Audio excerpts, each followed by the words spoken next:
This company is being bled like a stuffed pig, Mac, and I got a paper trail to prove it. Check this out. Take a look at this. I couldn't think of a more horrible job if I wanted to. And you have to do it. I will look for you. I will find you. First. Boy, that escalated quickly. This is Sparta! You shall not pass!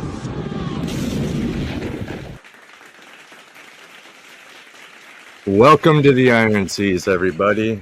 Tonight, we got Superman himself, Brian McCoppin, from Alligator, Alcatraz, of all places. So, yeah, even the new setup here, courtesy of Mr. McCoppin himself from Super Chats last week. Don't forget, you can promote your project just like he did. Just leave a super chat. We'll talk about it. We'll pull it up on screen and all that. Speaking of which, let's look at some new bells and whistles. Boom. We got the chat here on the side. It might be by McCoppin's face. So if that causes issues, I might take that down. But the chat... Oh, wait. I see the potential for chat. Let me try. Yes, the chat will be popping up. I think it's new chats going forward. So, yeah. Yep, there it is. There it is. Test one. Okay. So, yeah. There it is. I'm Captain AC. We're in the new ship. As always, feeling good. Let's just go around and say how everybody's doing. It's been kind of a busy week, kind of a chill week at the same time. We'll start with McCoppin, the guest. How you doing, McCoppin? Hey, thank you for having on. And I realized I may have watched the wrong movie. I thought Batman was the assignment. No. I'm sorry. It's okay. Batman's a cool character too. He pales in comparison, but it's fine. Actually, I make a whole comic about whether you like Superman or Batman. It's called Public Enemies. I definitely recommend it. It's an interesting look at the psychology and the breakdown of what both characters mean in the kind of real world. But anyway. Okay. Well, thanks for having me on. I'm proof that money can get you whatever you want. So if you want to spend 3 hours with these guys, it's pretty easy. They're pretty cheap. I already sent you the shower pics, dude. What else do you want? Advanced anyway from you, so I'm not too worried. That's true. So yeah, how you feeling, Kahuna? Before we get started, I was late because I couldn't get off the ground because I have such bad cramps underneath my ribs. But after I got that settled, I'm here. I'm feeling good, dude. I'm happy to be here. My kid is doing agility training. He's trying to decide if he's going to play football or do archery or do whatever else we can get this my oldest to do. But man, it's going well. I'm excited to talk about Superman. This movie, I text the boys about it. This movie got me out of a funk. I was in a real funk too, and this movie really, really helped with that. So yeah, I'm good. What about you, Justine? Girls Name Music. Oh, you're muted, buddy. You're muted, buddy. I've been saying all kinds of quips over here, hilarious anecdotes. I'm doing pretty good. This summer is cool. There's a lot of fun things going on. Some summers are kind of dull. You know, you maybe go to the beach or something like that. But this year there's like some big concerts coming up, big birthday party, things like that, hockey tournaments, all kinds of good things. Don't the birthday things happen every year? They do, but there's a lot of people I know are having like big birthdays, whether it be, 60, 70, 50, 40, 30, like big ones. So everybody you went to school with having their 70th? Yes, actually 80th. Okay, my mistake. So there's a lot of cool stuff going on, and getting back at it, working on music and things of that nature. And obviously there's a lot of cool projects that are also coming out, like the one that is being promoted here tonight from Mr. McCoppin. So lots of excitement going on in this neck of the woods. Hey, there. Oh no, wait, it disappeared. It did disappear. Oh, it doesn't sense it. If you buy it, the book does that in your hand. It's actually really cool. You have to read it really fast, but it's there, I promise. No, that's great, dude.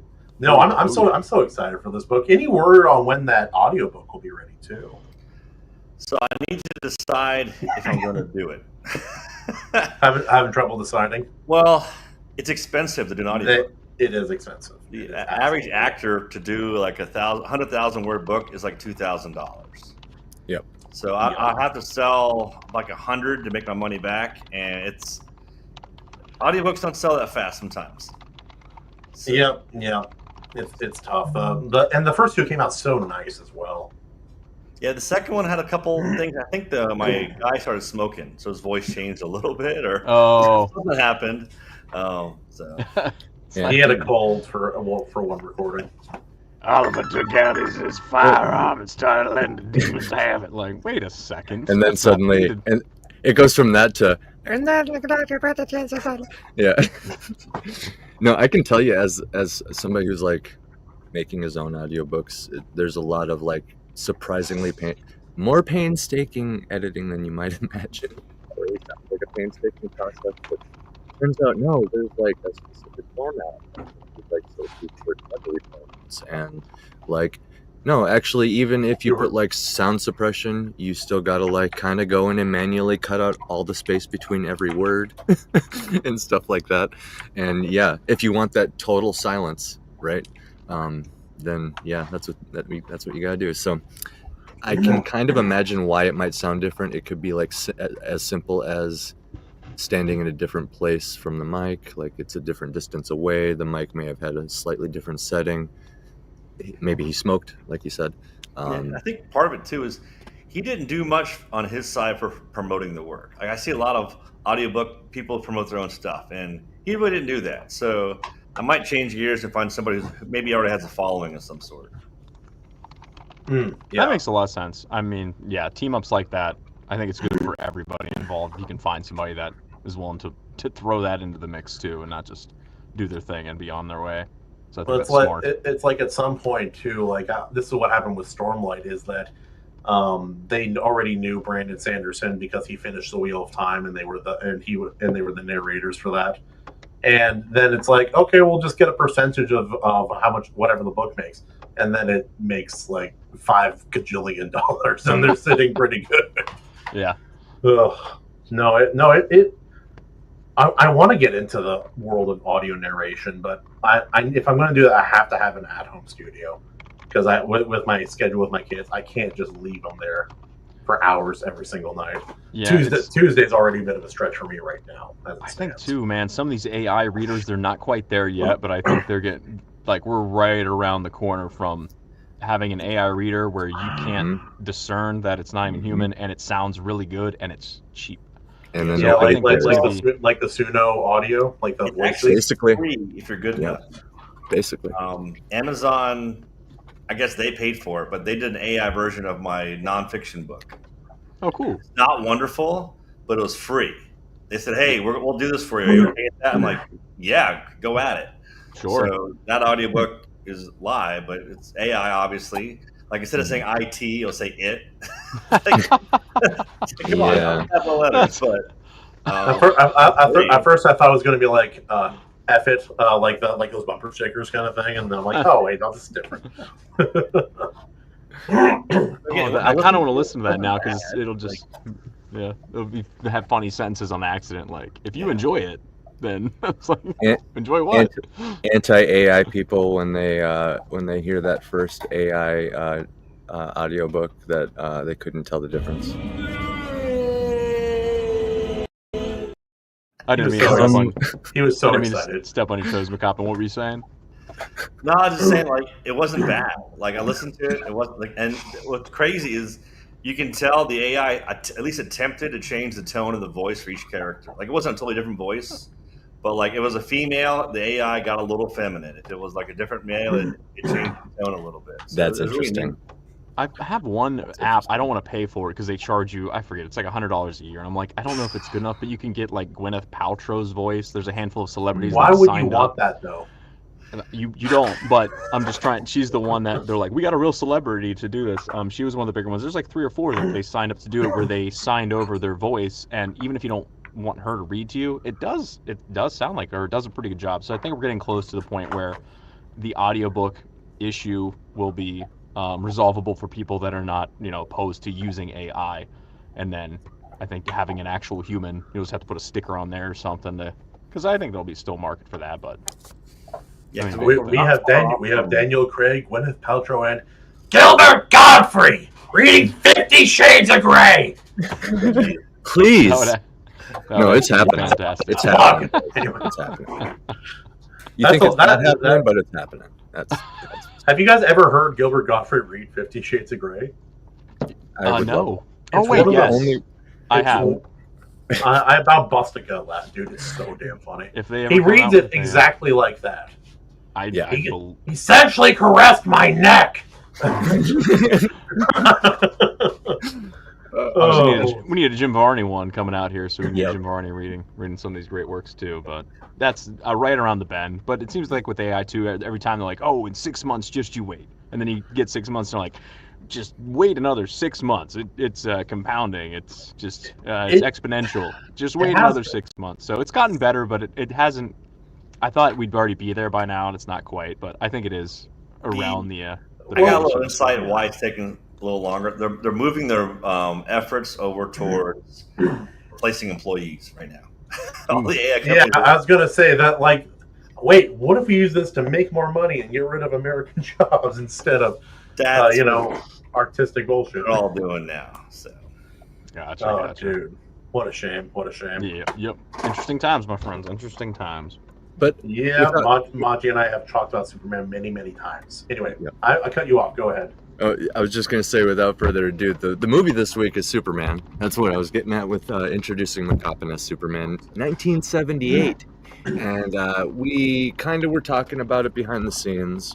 McCoppin also pitched it, right? Was this the quintessential one that you said, like, the specific Superman, McCoppin, if I remember? yeah, this is my favorite adaptation by far. And I have a great memory. When we get to the parts about it, my daughters and I share a special memory at this movie I can share as we get more into it. Yeah. Awesome. But we were also thinking, so we saw that you recommended it. Superman's pretty hot topic right now with the new one coming out. And we also were bouncing around the whole thing of Gary from Nerdrotic saying that this particular Superman is the best, period. And, he's kind of, he's pretty much mainstream now at this point. Congrats to Gary. Shout outs to Gary. Based guy. Awesome guy. Well deserved after a lot of bullshit in his life, to be honest. But yeah, he says it's the best. We decided to check it out, especially after you recommended it to McCoppin. That's like seeing a sign, right? It's like a sign. And yeah, I'm happy we did. I was having a blast watching this, dude. Was this your first time watching it? Yeah. It was for me. Yep. Oh, really? What? How? 50-year-old movie? This is the Superman film. Right. Like commercials. You'll believe a man can fly. Mm-hmm. That's all this. I'm proud of America after this. I'm like, well, I was before, but like after this, I'm like, whoa, they're kind of like pushing the bar a little bit here. There's like some stuff that like led to other stuff. Truth, justice, and the American way. They're figuring stuff out. Yeah, no, that like they pushed visual, like even some of the like Star Wars came out around this time too, but like some of the visual effects were really interesting. Not all of them were good. Some were downright goofy, but like there's some really impressive visuals in here that are a little tricky. Like I was having trouble figuring out how they did some of the visuals while watching this film, and I've seen this since I was a kid. I grew up with I watched the original cartoon, which was just the animation put over the old radio broadcasts of Superman stories. I love those, dude. They're so much fun.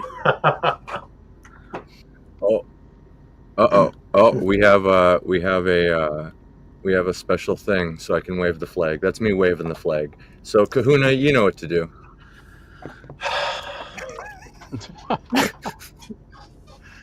And we did set the standard last time. You got to read it in a cool voice with the effect. Yeah.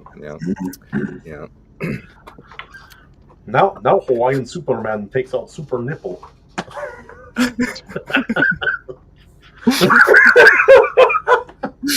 That's exactly. We gotta buy Kahuna like 50 tearaway shirts. He just rips them off. Like Hulk Hogan, that'd be fantastic. Yeah. And put his face on it, and be like, that'd be great. I'm on board with that. And Kahuna, can you read this one in a cool with a cool effect? Leslie is the best Superman. That's what they say. Forget about is. Chris Reeves. Forget about Henry Cavill. It's Leslie. That's the one. Come here, Clark Kent. Oh. Okay, Oh, so sorry holy to smokes. interrupt you. That was important. That was flag waving worthy. So Absolutely. some say Christopher Reeves, number one Superman. So we dove in. Every new Superman project that comes out for time immemorial is compared to this movie for a reason.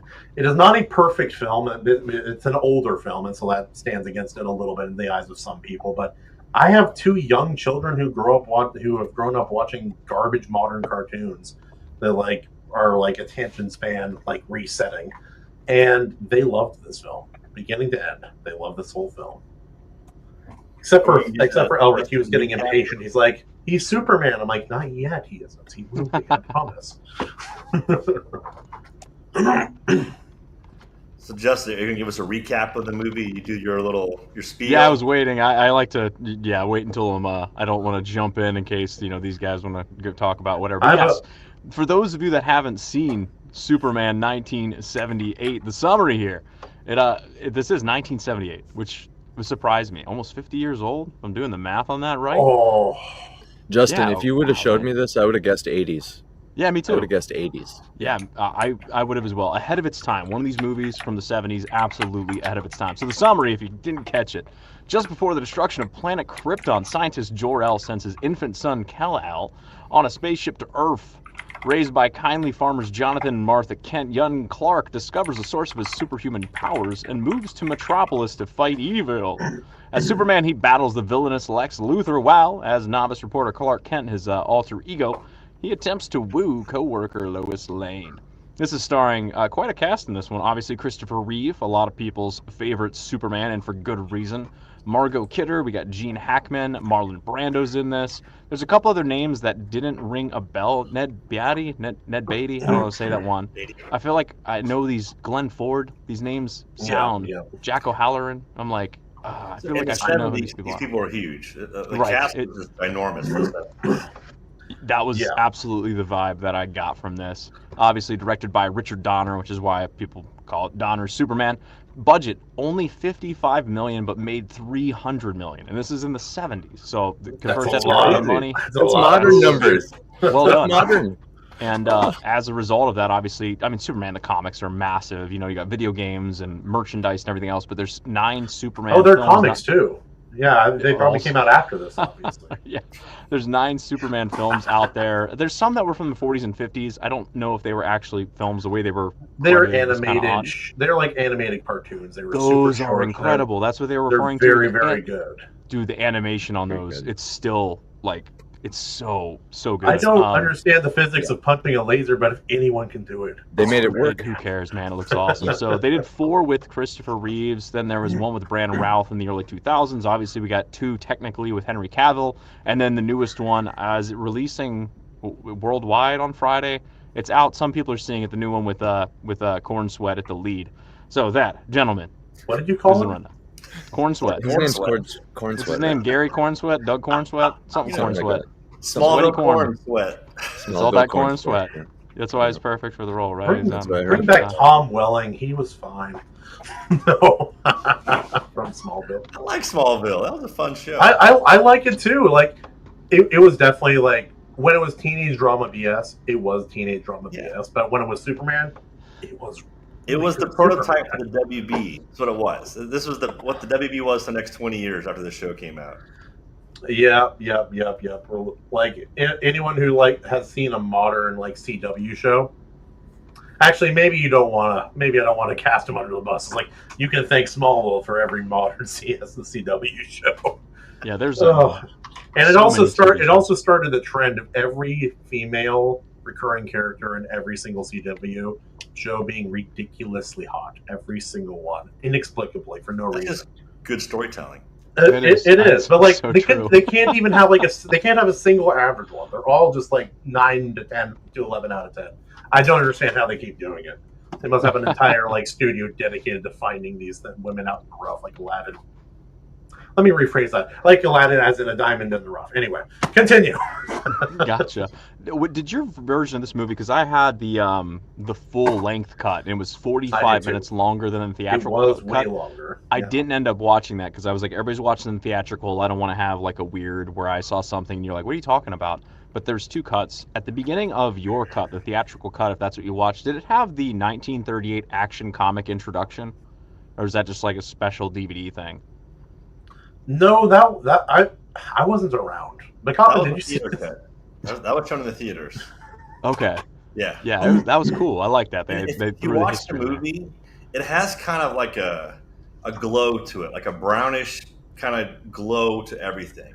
And I think what they're trying to do is comic paper was tan. It wasn't white, it was tan. So I think they're trying to give you that comic kind of feel, this glow, this kind of tannish, brownish. Like a 1% sepia filter or something like that, And everything kind of has like a glowy, far off look as well. I love it. It's just like this is fantasy. This is mystery. It helped me release and just watch the movie. I'm like, this is not reality. I don't need this to be reality. Plus, it's the 1940s, 50s, or 60s. It doesn't need to be reality. That's already not reality. Like, it can be any of those decades, from like 1950 to 1980. This movie could have taken place. Like, there's no technology that says, "Oh, this was in the 80s or this was in the 40s." It could have been any of those. I miss those kind of movies where there was no stamp saying this is the year this movie came out. Just give me like a fun movie and don't pull me back out of the being buried in it and being buried in the fun. Let me whip out a cell phone. Hello.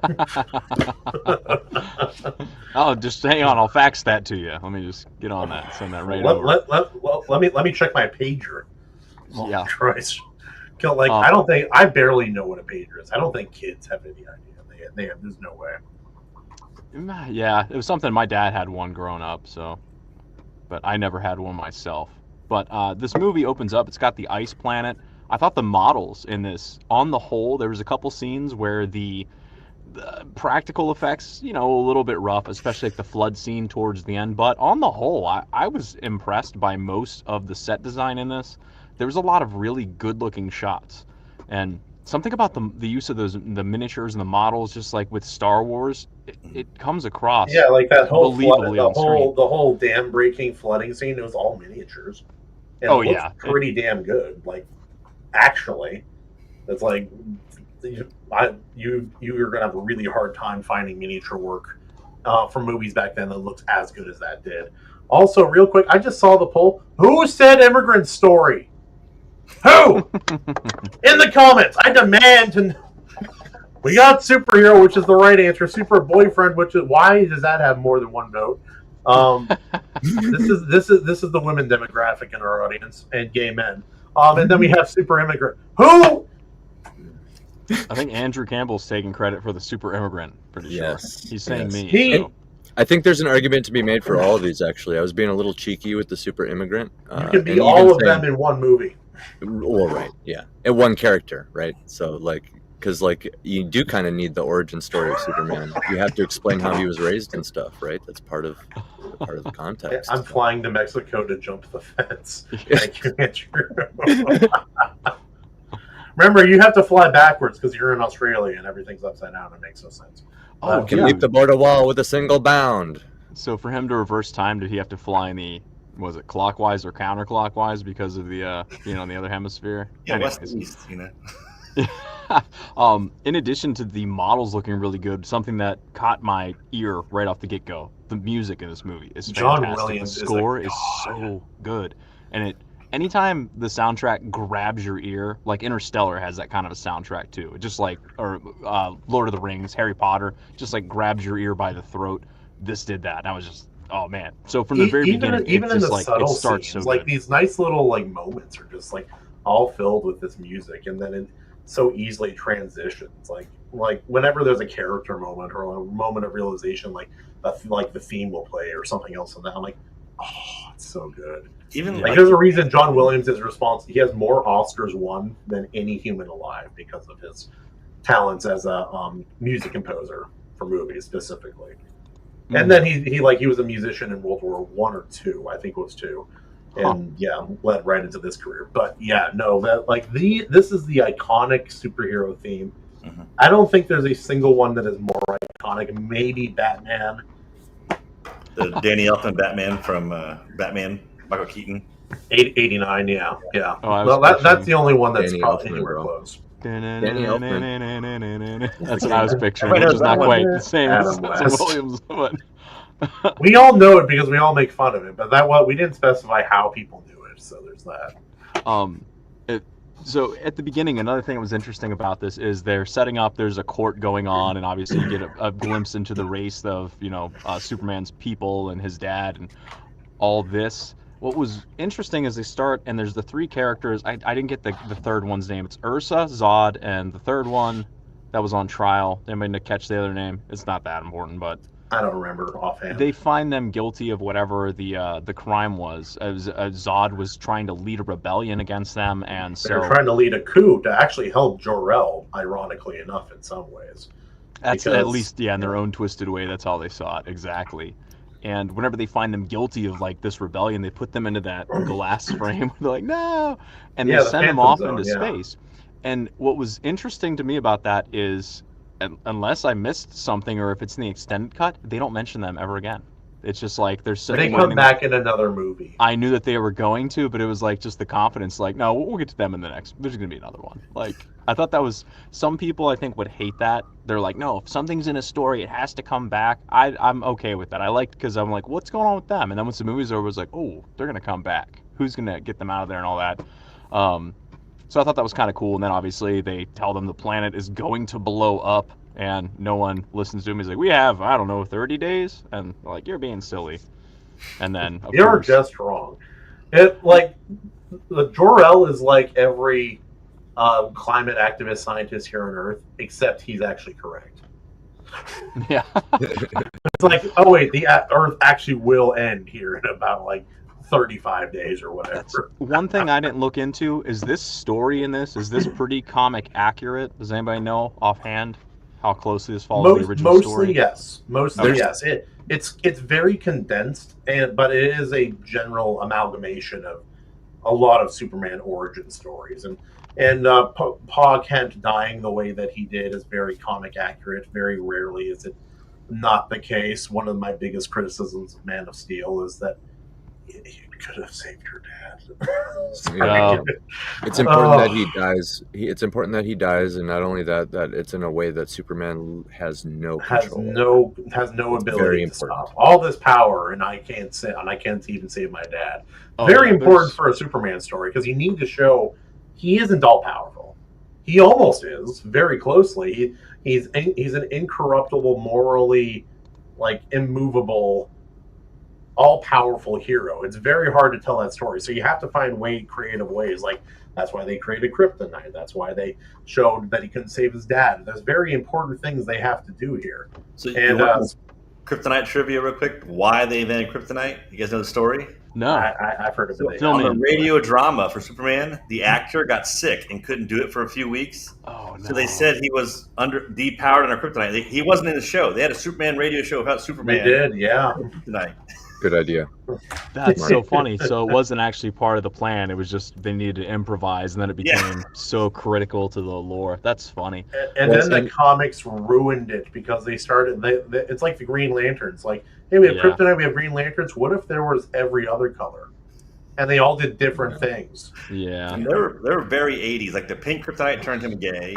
It did, yeah. Really? People forget about that one. They literally turned him gay. Get on the Google here. They're gonna bring that shit back, boys. They're gonna bring that shit back. One of them can give Kryptonian powers to anyone for some reason. Yeah, Oh my gosh, you're correct. there's They're so not many. lying. Yeah, It's true Emily about the just pink. fact checked it. Okay, Yeah, they say it makes him. I don't know if I can say this word on YouTube, but yeah, you can it code was it. a word that used to He be was a common. flaggett. It's not He was that. a flagger.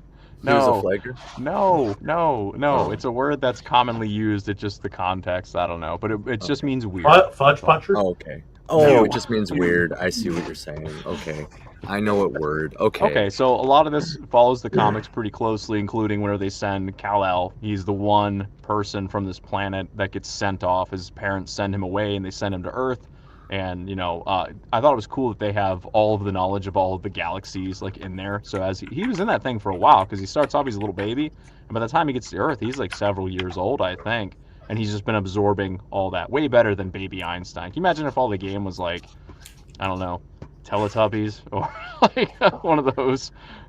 So he comes out, and I didn't realize that because I haven't seen the origin story. I didn't know that he was not only super powered, but also he knows like everything too. I thought that was really cool. Yeah, he kind of had to unlock it, but it's all in there. Yeah, all the information from the 28 known galaxies. Yeah. Yes. Yeah. I love just these little lines that drop like all this like really important information. It's like doesn't matter. So this is an American story about an American hero. But to answer your question earlier, Evalie, about the comic accuracy, I was watching this with animation overload, load. In the watch when we hosted the watch party in the Discord, which link in the description. Join the Discord, watch the watch parties every week with us. Anyway, we were watching it, and I was asking these same questions, and my understanding is it's not one for one to the exact original origin story of Superman, but it checks all the boxes as far as a Superman story goes, and it tends to do it in the proper way. Like, for example, some Superman stories have him learn a lot of the stuff that he learns from the AI, like from his farmer dad, right? And his farmer dad dies in a different way sometimes. Sometimes it's cancer, sometimes it's other things. No matter what, it's something he can't stop, though. And it's that kind of thing. Almost always, yeah. So it's except for that tornado and Man of Steel, that was bullshit. Sorry, it still pisses me off. Yeah, 2013, like that's 12 years ago, still makes me mad. I love the scene when. Go ahead. It's not one for one, but it is a good Superman story. To answer your question, Superman in the 70s. If you read the comics in the 50s and 60s, he had every power. Every power. Like he can throw himself and throw a baby clone out of his hand. He had some really weird powers they had to sift through and pick. He could kiss women in order to break them out of hypnosis. Yep. They're like I have the OG, the old Action comics, like every single. I used to have like 2-volume collections. It's like it together would be a book like this thick of comics. What about that? What about that time when Superman held an entire exploding like galaxy or nova in the palm of his fist? And what about the time that he sneezed and blew away a galaxy on accident? Right, right. So like when people say Superman or Goku, it's like, okay, in these types of situations, you got to go baseline both, right? Like baseline for both. Like, what's the default? What's like, same goes with like Samus Aran, right? Because Samus Aran becomes like an entity, not just like a character, like she almost divine, right? All of these characters just kind of start transcending power levels. And like Superman has this interesting thing where it's the kind of the OG superhero. It's the modern day Hercules, the modern day Prometheus, kind of all brought into one. Achilles. All of that, and everybody knows the origin. So it's always a question now. It's like you're making a new Superman. How much of the origin do we have to tell? My favorite Superman comic of all time is All-Star Superman. Ironically, the cartoon movie is maybe a bit better because it cuts out some of the weird stuff. But cut out like 2 weird stories out of All-Star, and it's my favorite. It's perfect. It does in Superman's entire origin on one panel, or no, not one panel, one page. It shows a single image, like here, and you get the whole story. That's the whole thing, and it's a beautiful, brilliant thing. If you guys have never seen it, it's like the perfect way to quickly sum. Like it's like acknowledgement. We know Superman. This is the image. This is what happened, and here's where we're at. It's great. But yeah, no, this movie it's really weird because it takes its time, but then it also rushes at times as well. I don't know if y'all noticed, Pa Kent dies with like 3 minutes of screen time or less. Like he's dead. Sorry, spoilers. Pa Kent dies. 1970s. In that short amount of time, they do a good job setting up his character. Whenever Superman first arrives and they have that whole scene, which there's a lot of really great scenes in this. The one where he first shows up and they have the flat tire on the truck, and it happens to get the flat right where that crashes, and then they see the child, and they're, his wife is like, we always want a child, this is finally when we can just make up the story, and he's like, all right. That woman had cool. baby fever like mad. Yeah. We just found a child in a downed spaceship. We're going to keep. And then he goes over and he's like, oh, you need help changing that tire? And this little 2-year-old, 3-year-old is holding up the truck. Like, what a cool shot, and helping out. And then it fast forwards to high school. And they wrap him in the red shirt. It's always red. Yeah. And the little crank, the little hand lift he used to hold up the truck when he was changing the tire gave out, and the kid caught it and saved him from getting crushed by the truck. And they just look over and plays the theme, and it has the red around his waist. I'm like, yeah, that's how you do it, dude. Oh, the kid's got the big smile on his face. Yeah, it was just like, oh man, this movie's making me feel so good. Yeah, dude, it's a good movie. And then when they fast forward to high school, he's just a jersey washer. So we have this information about him. We know who he is, but in the world of humans, he has to play it all down, obviously. So he's cleaning up. Everybody's treating him like garbage, which is kind of a running theme through the entire movie, that people on Earth just see him as this pushover, loser. The girl tries to be nice to him, and then, Brad, that jerk. Oh, Brad. It's always Brad. And goes away, and he even says, guys like that Brad, I just want to tear him apart. He's talking about his grandpa. And, of course, to show up, that's another scene which... he runs to catch up with the car that has Brad in it. So goofy. I love it. The running in that scene is real goofy. It's a cool scene though, where he jumps in front of the train. That was a cool moment. I was telling Overload, I was like, I've been tinkering around with a little bit of PNG manipulation in our shorts and stuff lately, and I was like, you could probably do a lot of heavy lifting by just having him run on a green screen like he did, but have him do more jumping off motions, so it's more like the Incredible Hulk, he's leaping forward kind of thing, because then you can have him just do one motion and essentially just move the PNG across the screen. You know what I mean? They just hung him from a train and had a truck driving next to the train. You just hanging there. There was no green screen. There was just him on a rope and running along. That's all it was. Yeah, he's doing his best, and it's a scene. I love scenes like that are kind of janky and take you out of it a little bit. To be honest, it's just we funny. That's the human run 60 miles per hour. Maybe that's how it looks. That's so true. Maybe. I didn't even maybe think it is about how that. it looks. Yeah. We'd all look like that. It's really hard to make super speed look good on live action projects. Very, very hard. It almost always looks janky, or just like they enter another world. It doesn't work. This movie, there's so many great lines, and I thought the dialogue was so strong. And one line when he's talking to his dad, and he's like, "You can't be doing that, you can't be showing off." He's like, "Is it showing off when a bird flies?" I'm like, "Oh man, that's a good retort." Based.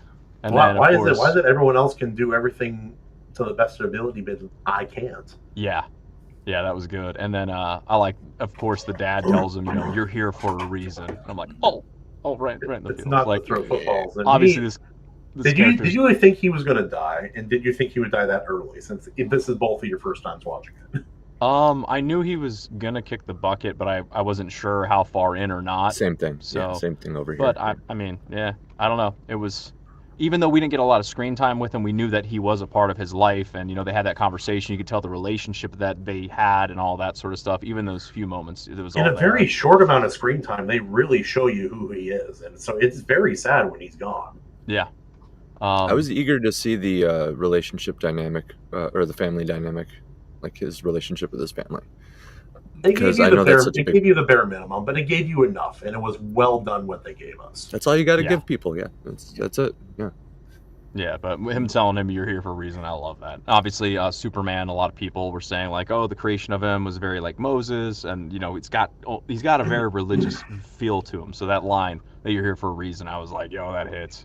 And there's so many good pieces of dialogue in this. Yeah. The scenery too, just the backdrop, it's just beautiful to look at. I'm so used to seeing these movies nowadays where they have the saturation turned down and everything's just kind of gray and green and blah and drab and sucks. When he and his dad are walking towards the house, it's a wide view. You get the barn, man, and they just hold it. It's just sitting there, and they're talking and walking for 20 seconds. I'm like, this is what cinema's supposed to be. Grand. big beautiful beautiful, thing. man. Big blue sky and the golden grain, the red barn. It was just like, yes, this is beautiful to look at. And boys, while we're on this subject, this exact subject, okay, it's so perfect. I watched the men. Seamen, captains. Okay, fellow rebels. All right, so I watched Jurassic World right after this, and I know that's like a contentious topic right now. A lot of people are dumping on it. They made the T-Rex gay. Well, yeah, which I see the logic, but like I think it's a lot more fun than a lot of these bigger creators are giving it credit for. And one of the reasons is exactly what you're talking about right now. I cannot tell you, like, yes, when the humans are talking and they're trying to explain the contrived plot of why we got to get to the cool dinosaurs. Michael Crichton didn't write it. It's not good. Well, right, but Michael Crichton could not have foreseen the beautiful amount of cinema that's involved with just default AAA titles at this point. Because like there's some moments in that where it's just like what you're saying with Superman. It's just gorgeous shot. They just hold it on the barn, right? For example, it's same thing with like the new Jurassic Park. There's a couple shots where it's just like they're showing them do something, and there's like a dinosaur just kind of like starts getting up in the background and stuff like that, and the whole shot is like framed. They hold it, maybe back up a little bit. They know what kind of shot they're capturing, and it's just like, oh wow, this is crazy. So it's like that kind of stuff nested in all the rightfully criticized weird stuff going on in there. But so like, I don't know, eye-popping but fun. I figured I'd toss that in there while we're talking about really beautiful scenery, because I think I'm going to do a review this week on it. So also, something that very important this movie does, it shows Superman saving people. This is the most basic thing of any Superman film. This is where you get the writer's expression, save the cat. This is the movie that invented the save the cat trope. He literally saves the cat. Make your hero do something that you love this guy. He's doing good for the sake of doing good. Yep. Yeah, and I love the bewilderment of every criminal that night that encounters him. Just like, what? Why? The bank robber, whatever he is, standing sideways on the building next to him. I love that shot. I love it because I know it's just a guy laying down, and they have Christopher Reeve, or Christopher Reeve's just standing, and then he's just laying down, but it's still funny, dude. One of my favorite lines, he drops the burglar off to the cops, and he's like, what is it? He says, they say confession's good for the soul. I'd believe every word this man says. And then he flies away. The guy's just sitting there with diamonds, like, Oh, and then the physical acting. This is Christopher Reeve as well, and the script called for it as well, but he brought it to life. Some of the best physical acting I've seen, him being Kent and Superman in the same film. Yeah. Because they really did seem and look and feel like two different people. Yeah, so to such a strong degree. I was ready for this, Kahuna. I can give you some back on this. Yes. So there's a big discussion on will people recognize Clark Kent and Superman as the same person. So for a little history, the comic Clark Kent was based on an actor named Simon Lloyd. Simon Lloyd's a famous silent film era, probably third top, right behind Charlie Chaplin for Simon. Yeah. His character wore glasses. He would go out in public, no glasses, no one would recognize him. Put the glasses on, people swamp him. So as an experiment, while filming this movie, Christopher Reeve put on Superman's suit and walked through the studios and walked through everything, and people went nuts, and girls are fawning over here. Like an hour later, he just puts on the Clark outfit, walks through. No one pays him a wink.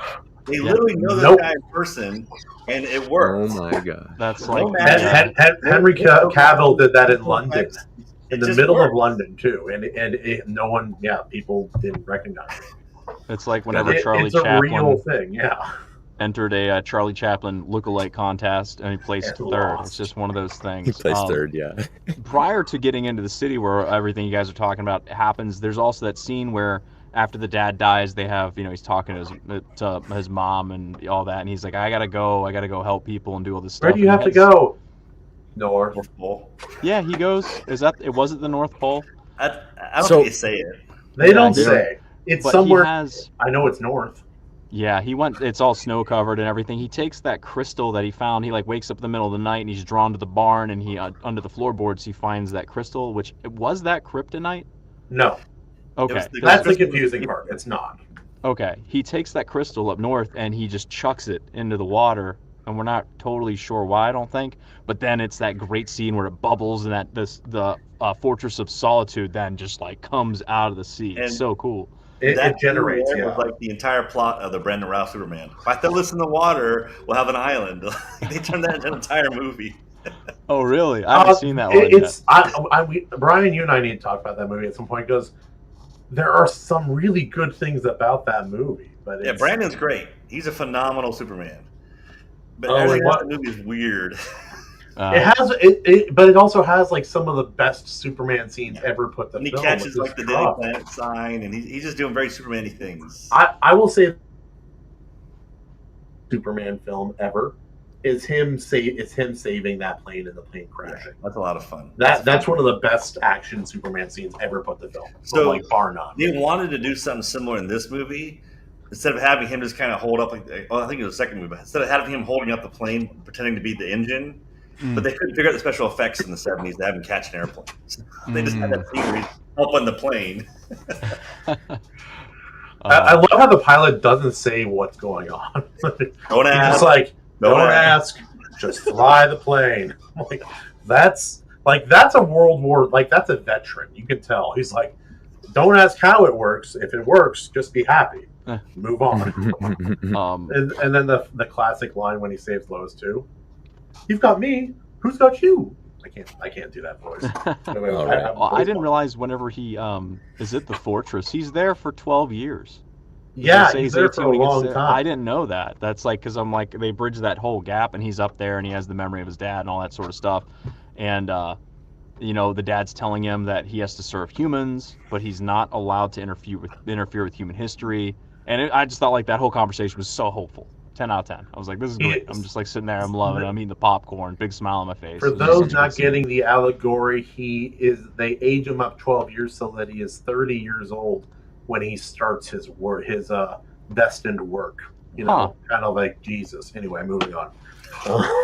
Is that that's not where the analogy stops, by the way. Not on accident. Not on accident. Not on accident. Is that confirmed? That is why they did that, like in the OG or something? I always heard he was more of a Moses character, but I don't want to get too derailed. I fully disagree. Well, we have to watch All-Star Superman, and you'll understand. Like that movie makes it very, very obvious. Anyway, but yeah, that's what. That one. And it's one of those things. It's not like confirmed, but it's like, it's like an Easter egg for like someone who's like it looks for that kind of thing and cares about that kind of thing. You can fully enjoy this character without any Christian connotation whatsoever. And that's sure. That's the beauty of it. Mm-hmm. So whenever the 12 years passes and he's got his first day at the Daily Planet, we get our introduction to Lois Lane. And whenever they introduce her introduction is ridiculous. I'm watching this movie. It's like family friendly. We're having a good time. And then Lois is smiling. How many T's in bloodletting? How do you spell massacre? And then he's like, oh, there's only one P in there's only one P in rapist. And it's got sex. It's got violence. And it's got an ethnic angle. Like this is going to be, I'm like, what in the world? Like this lady's... Just like that whole. They did such a good job with Lois too. Lois is she's a tough character to love in the comics and in most movies, but they got the right balance because she's not a goody two shoes, not even close. She's a go-getter. She's crass, but she's also charming. She's also is trying to do the right thing, even if not always the right way. Mm-hmm. And I was watching it, and it came to that. Their first date, and that was that dialogue's funny. I had to explain a few things to my kids, but well, there's so many lines in it too that would maybe go over the heads of younger people. Even I like whenever he first meets Lois, he's trying to open the bottle and he's pretending he can't open this bottle and ends up like making a mess. But then he's being nice and all this, and he tells the boss, "Hey, can you send half of my paycheck home to my mom?" And Lois overhears this. She's like, "Huh. Any more at home like you?" And he's like, "Well, not anymore, no." And it's just like this throwaway, but I'm sitting there, I'm like, it's true though. That's such a dark joke. Like, man, that's good writing. That's such good writing. So he's bumbling around. He's it's like even the small correction too. She's like, "Let me guess, you sent half your paycheck to your elderly gray-haired mother." Actually, she's silver-haired. Yeah.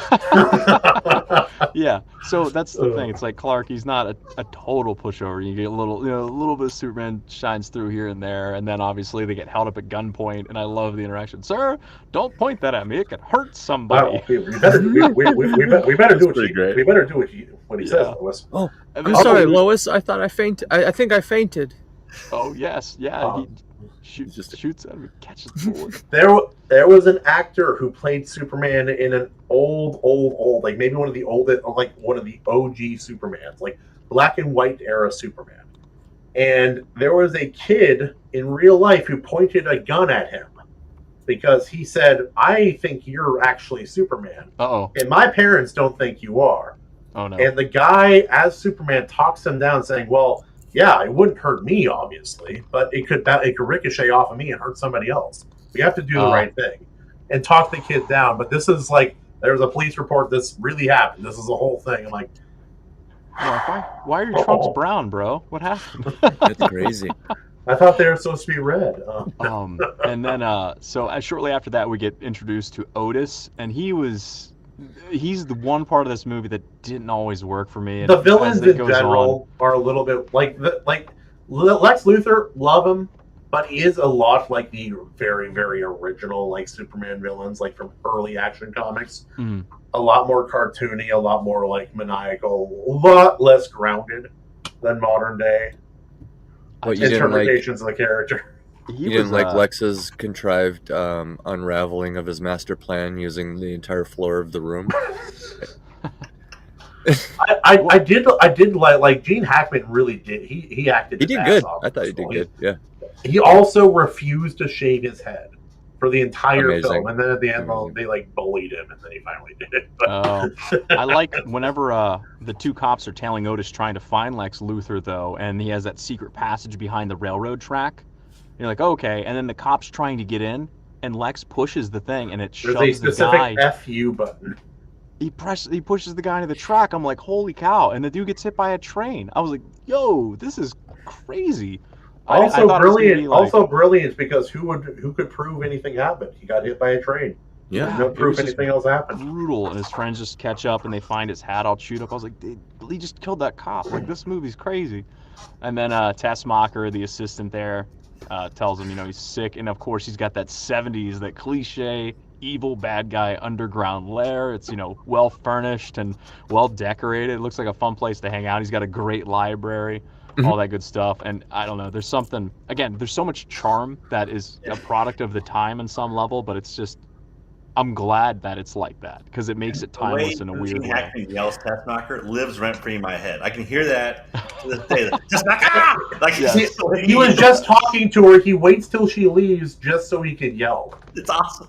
Yes, and I love part of his evil plan is to buy up a lot of land, which I'm gonna buy all this shitty land in California. Still, Bill dude, Gates? it's crazy. I know, Bill right? Gates? It's funny how often you can go back and watch movies, even ones from like the 1930s, and the things that are going on. I'm like, that's still today. That's still happening. Like, wait, what the that's heck? happening now, though. That's that now. I'm like, what? Nothing ever changes. Everything's still the same. Yeah, it is crazy how much wool is pulled over our eyes in certain regards. Like, everybody's like, 1984, man, and then you read it and you're like, oh no, you're like, ooh, this isn't Star Trek. This isn't Star Wars. This is like, this is today. This is 78. Oh no! It's like every time. It's like, remember when we all watch it, what we all seen before on V for Vendetta. I'm like, I don't need to watch a I don't need to watch the news, which is basically what this is. After that, they go back to the planet, and this is a scene that I think will either break your confidence. It'll either break your confidence, and like if you're trying to get with the ladies, or it'll make you feel a little bit better about yourself, depending on how you take it. Because back at the Daily Planet, Clark is trying to ask out Lois, and he gets turned down, not once but twice in the span of like 40 seconds. Superman gets turned down, so you could take that either way, I guess. But yeah, Lois is heading to Air Force One, and obviously whenever she gets there with the helicopter, that leads to that whole sequence where he finally is like, I got to do this thing. And how did they film it? It looks really real. Oh, they definitely had a helicopter spinning around up there. Yeah. and I think this is the scene where he's looking for a phone booth. Yeah, he's looking for a phone booth to change into, and He finds one, but it's not a full body one. Yeah, so he's like, that won't work. And I'm like, dude, like, you're running out of time. And then he goes over to the revolving door and just real fast, which actually is great foreshadowing. Because he was running out of time because of his decisions, didn't have enough time, and the revolving door is how he ends up, getting there. So I was like, that's really cool. How fast can he go? That's what we're supposed to ask. Like, wait a minute. Fast as a speeding bullet? Yeah. No. Faster than a speeding bullet, or as strong as a locomotive. More power. Actually, what's interesting is, like, if you go back to the original Action Comics, he could not fly. His powers were originally literally as fast as a speeding bullet, stronger than a locomotive, can leap tall buildings in a single bound. He's basically All Might from My Hero Academia originally, and then he just started getting powers. Well, sunlight, you can leap along in such a way where it almost seems like you're flying. It's just not controlled flying. It's like falling with style, right? Yes. Yeah. So, Evalee, the helicopter scene, that's one I want to talk about here. Yeah. The amazing scene with the music and everything. So, my children and I have a special moment with this scene. It's interesting. You're married, so you understand. My wife will cry at any movie. Like, a cat dies, a dog dies, a kid dies. Oh, dude, yeah, dogs are the worst. The kids cry. I'm divorced. As men, we don't cry a whole lot during movies. It's not a I lot do. going on in men. There's probably 4 scenes in all of cinema that have actually made me tear up. And for me, when Superman catches that helicopter, the music hits. It's just like, it just right in the patriotism. Right in the patriotism. My kids will put the movie on and say, "Dad, we're gonna watch Superman." Like, no, don't do it. Don't do it. Dad, is something in your eye? No, I'm crying. And after he saves her, and she falls and he catches her and all that stuff, and I love the line here: "Flying is still the safest way to travel."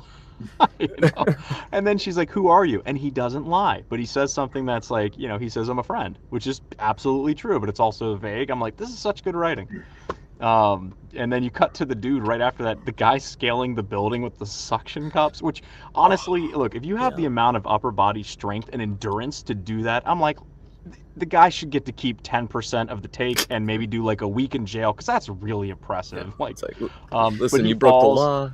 And then Superman has that shot where he's standing on the building, like it's like he's on the ground, but he's totally perpendicular to like the ground beneath, and he's just like, that was just a cool shot. It was just a silly, simple CGI thing, but it looked really cool. No, it wasn't. What they did was they had Christopher Reeve just stand on a fake glass like wall there. Oh, for sure, yeah. And then the guy was just laying down, which is funny. Yeah, which you guys, I think referencing earlier. They show the janitor inside cleaning, and you see him standing there, and he just steps away real quick. Like, you see him standing on the window.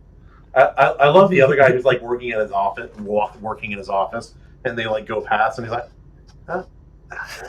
There's nothing. So we get like this sequence of events where he's solving these different things. He saves Lois. He stops the guy who's scaling the building. After that, there's a car chase shootout. And the guys think they escape, and they get in this boat, and the one guy hits him with a crowbar, and the crowbar just bends backwards. Like, what the heck? And the cop is trying to explain to the headquarters what's going on. The cop's like, go back to the bar and finish what you started. What's wrong with you? And then he takes the entire boat with the bad guys in it and just puts it in the middle of the road. I'm like, this movie's so good. Was that necessary? No. Was it cool? Absolutely. After he does all these huge things, what you guys were talking about earlier, he's already saved the girl. He stopped the crimes. He's doing all this awesome stuff. And on the way home, he stops to get that girl's cat out of the tree. And he knows so its important, name. Dude. What happened to that girl? And then, that was the funniest thing too. Yeah, he knows the name, and the girl takes her cat, and she goes inside, and she's like, "Mom, this man from the sky saved." And she's like, "Don't lie!" And you hear her get smacked. It's like they pan away, but like what's happened after that? Don't murder me! Yes, it was like vicious. The man from the sky. I'm like, oh yes, my goodness! That's again such good writing. Like, that is probably how a parent would react in that situation, especially back then. Yeah, I'm like, oh man. And then I didn't get the belt. Air Force One gets struck by lightning, and that's when Superman replaces the engine, which I love that scene. I know you were saying it was because of the limitations, but it's just a fun It looked scene. good. It was funny, and the pilot was great. It was he had a busy night, dude. So this montage, this Superman super montage of him taking care of all these problems. It's essentially a day in the life of Superman, right? You even got the guy with suction cups. Excuse me. You got saving the cat. You got that whole thing. And I will add, I wanted to say it earlier, but the opposite end of saving the cat, establishing that, like, here's how you really get your audience to really like somebody.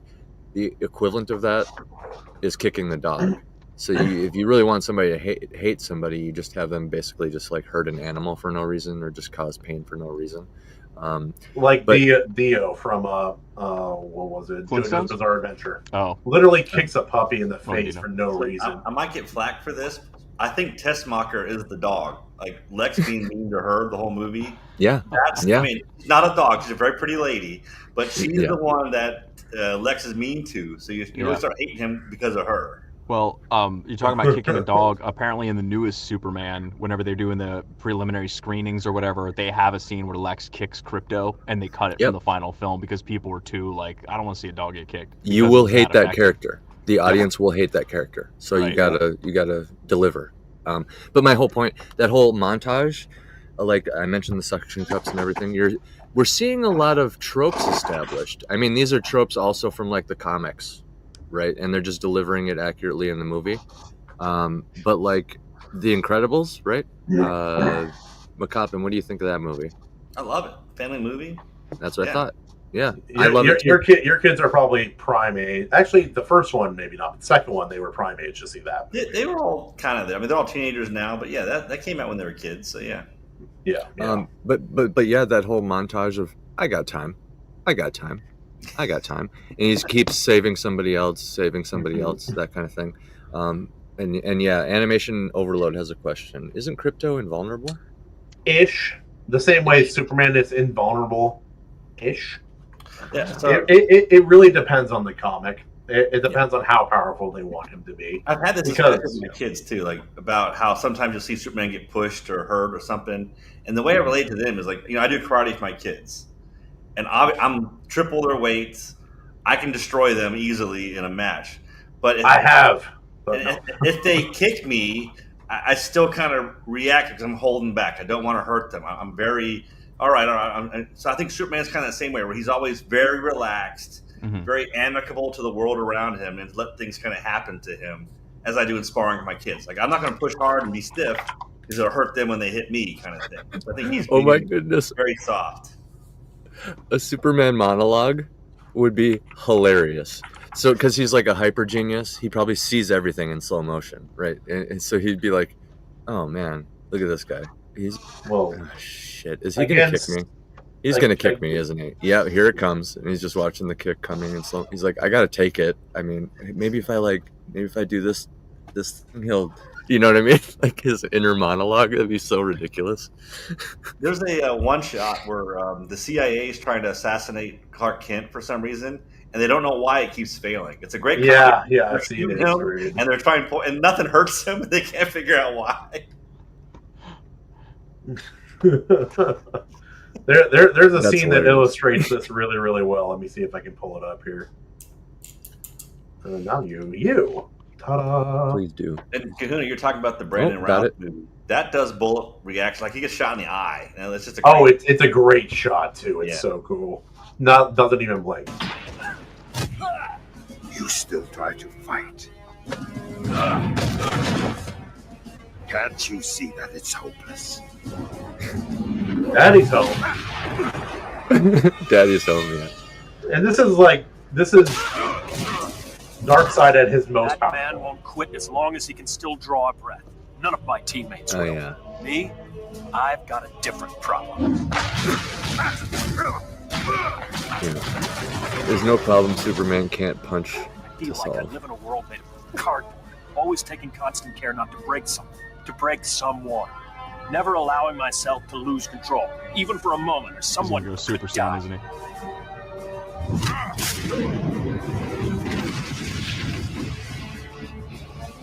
But you can take it, can't you, big man?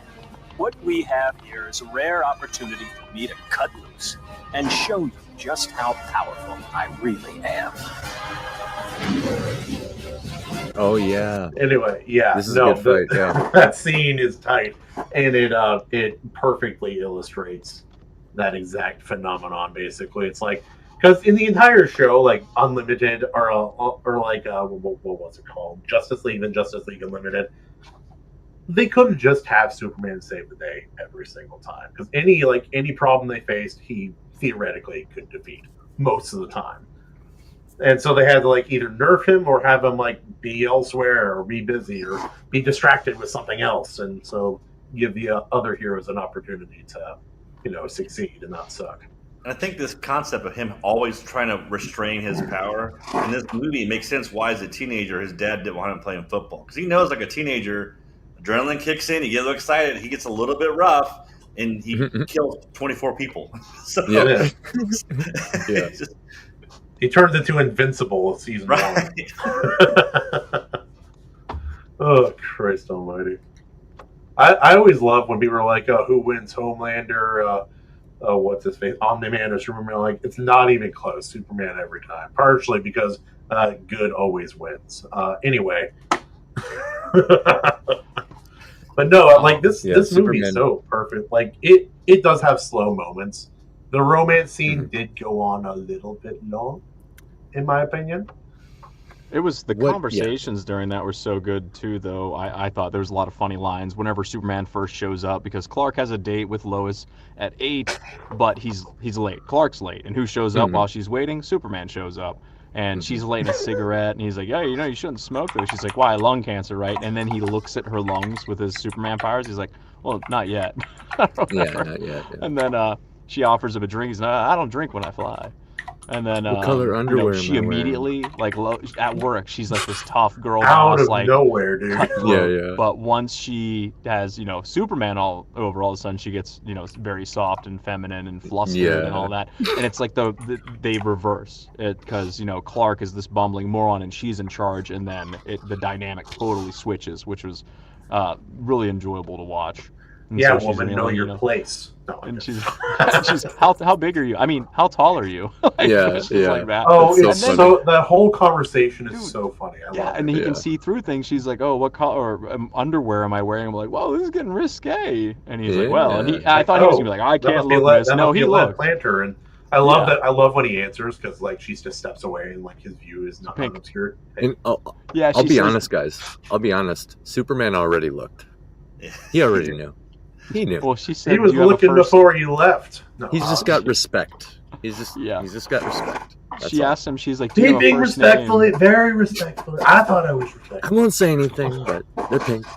She wanted it. No, she was like, "Do you have a first name?" And he's like, "Pink." She's like, "What?" He's like, "They're pink." I mean, and then she's asking like how fast he can fly, and she's like, "Oh, you're like Peter Man." And his response to that line is, "Peter Pan flew with children, Lois, in a fairy tale." I was like, "Oh, damn, this man's just dropping bombs."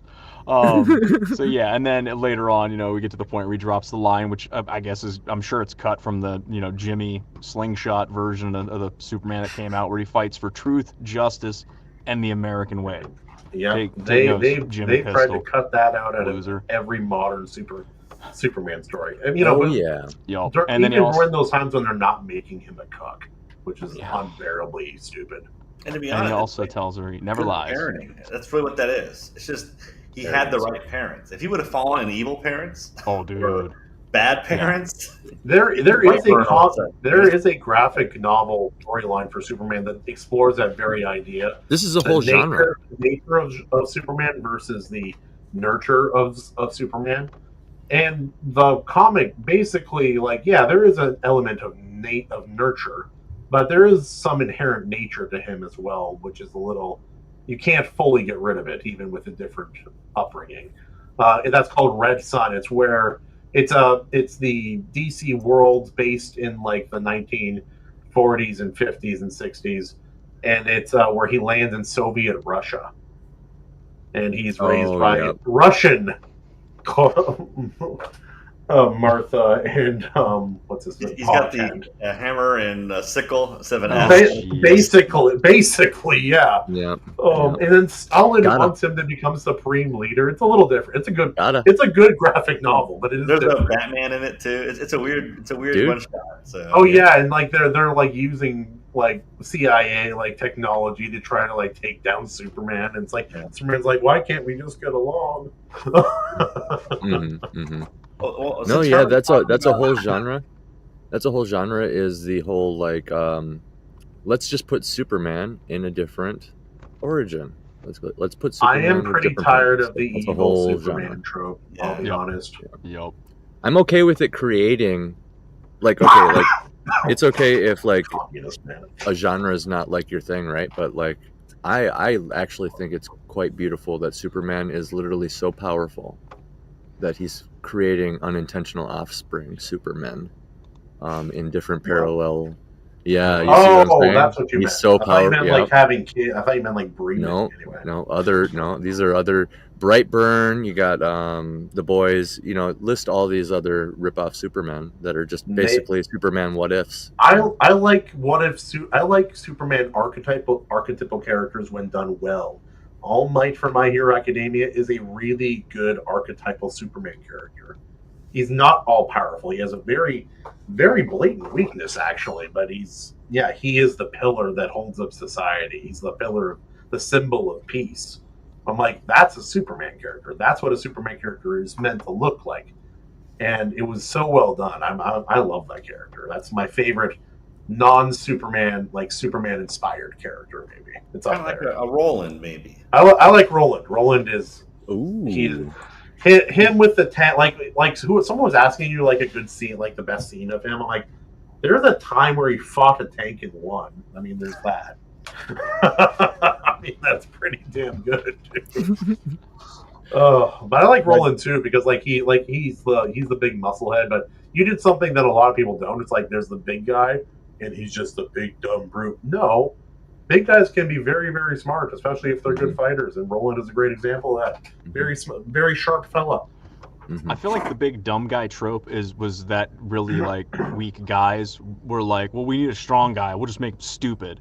It's like, oh, there's a blonde girl. Let's just make her dumb because she wouldn't date me. You know, it's that kind of thing. Yeah, it's just like them projecting. That's always bothered me too. So I agree with you. Yeah. Anyway, so to get to the end here because we're almost to the end of the film. This is where we reveal the whole setup, and this reminded me a lot of, was it Batman Dark Knight? Where is she? Where basically in Superman, Lex has 2 missiles. He's hacked in a very silly scene. He's hacked these missiles, and one is gonna hit the fault line in California and break off all the western part of California. So the land he bought, this useless land, will now be beachfront. So it's like that's part of his scheme, and I'm sure somebody would make a quip about if half of California fell off into the sea, you know. I love that whole theme. I love that whole theme. He has to choose, basically, is he going to like stop that, or is he going to go to, because he gets this thing around his neck, and Miss Tessmacher, who's the sidekick of Lex Luthor, she is the reason that Superman escapes Lex Luthor's lair, because Luthor tricks him more or less and basically puts the kryptonite on his neck. Superman's about to drown. Tessmacher saves him, but says, I'll only save you if you stop the missile that's heading to my hometown and don't go after the one that's going to take out Even when she does the Lois. right thing, she's still selfish. Yeah, she is, but yeah. So anyways, he can't stop both missiles. He's going to try. Also, hashtag Me Too, justice for Superman. I mean, he took it well, but for sure that wasn't consensual. It's admittedly when she kisses him. Yeah, she kisses him before she takes the thing off his neck. I was like, what are you talking about? Oh, okay, that's right. Reverse the genders and make this a good thing. Supergirl is drowning. Guys like, save my family first. Kit makes out with her. I didn't think you'd let me kiss you later. Yeah. Yeah, that was pretty crazy. That was pretty crazy. And what did she say? What did she say? She said something that was a very, very much a product of its time. Later.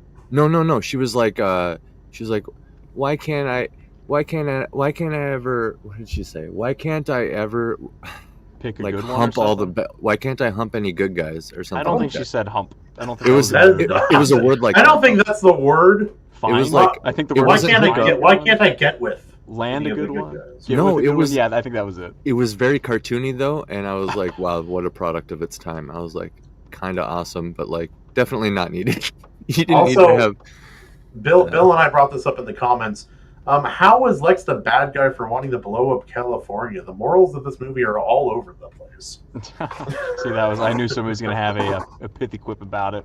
I like whenever Superman's talking and the whole plan's revealed, he calls Lex Luthor a diseased maniac. I was like, oh, that's a good line too. There's so many. I love how he's not shy about grabbing him by the scruff and lifting him like a plastic toy. Yeah, yeah. That was a great scene. And then, of course, he can't stop both missiles. He tries his best. The dam ends up getting blown up. He's trying to knock mountains down into the river to stop the town from getting flooded. He's trying to get to Lois. And I was shocked. My kids thought she'd be okay, too. Dude, yeah. So Lois her car runs out of gas. The gas station blows up. There's an earthquake that opens up directly underneath of her car, and that scene is hard to watch. I'm sitting there. Her car's going into the earth, and that's like my worst nightmare. I hate that. Oh, me too, dude. She's being buried alive, and they filmed it. They just have her in a car, and they're just pouring like bags of dirt on her, so it looks like a person in a car getting buried in dirt, and it's hard to watch. And you're like, Superman's going to make it just in time. He's going to save Jimmy Olsen. He's going to save the town. He's going to get to Lois. That's what my kids were saying, too. I'm like, is Superman going to save her? They're like, yeah. I'm like, kind of.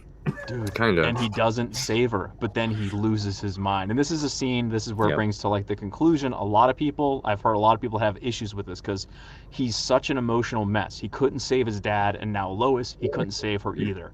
And he's just like a fit of adrenaline and whatever else is going on. And he actually reverses the spin of the Earth to set time back, like, I don't know, a half hour or something. And then he does things differently so that he can save everybody. He gets her, just in time, saves the day. Right. Yeah, gets Lex and Otis and hand delivers them to the prison. And I'm actually fine. Him being able to reverse time, I've heard people say, why doesn't he just go back to before he did all those bad things? I think it was he went to his absolute limit just to get it back a half hour. And if he had gone any further, he would have tore himself apart. There's a little nod to this, but he also broke one of the rules. Yes. He did one of the things his Jor-El told him not to. That's Do right. not interfere with human history. And that's foreshadowing, though. Like, yeah, and that's other books or other movies may address that very issue. But there's like with everything that happens in this movie, even Lois Lane flying, I can explain with Superman's powers based on what I know.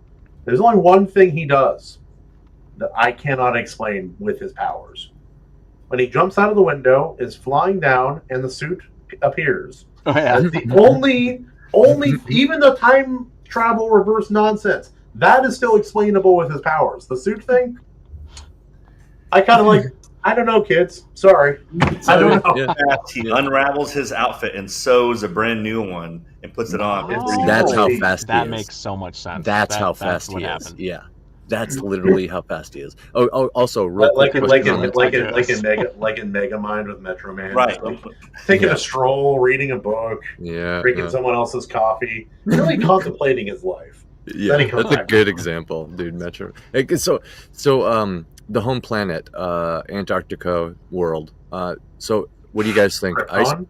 Ice planet, or just covered in technology? What do you guys think? No, that's the thing. The crystals are their technology. Right. That is the planet, right? It's a very technologically advanced race.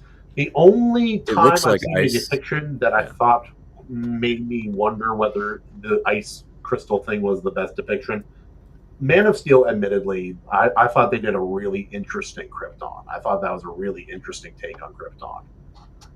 But yeah, even in this movie, Marlon Brando, the only person in the entire planet to say Krypton instead of Krypton, he refused to say it differently. They even brought it up. They asked him he's from South Krypton. That's just everybody else is from Krypton. So which is the right way then?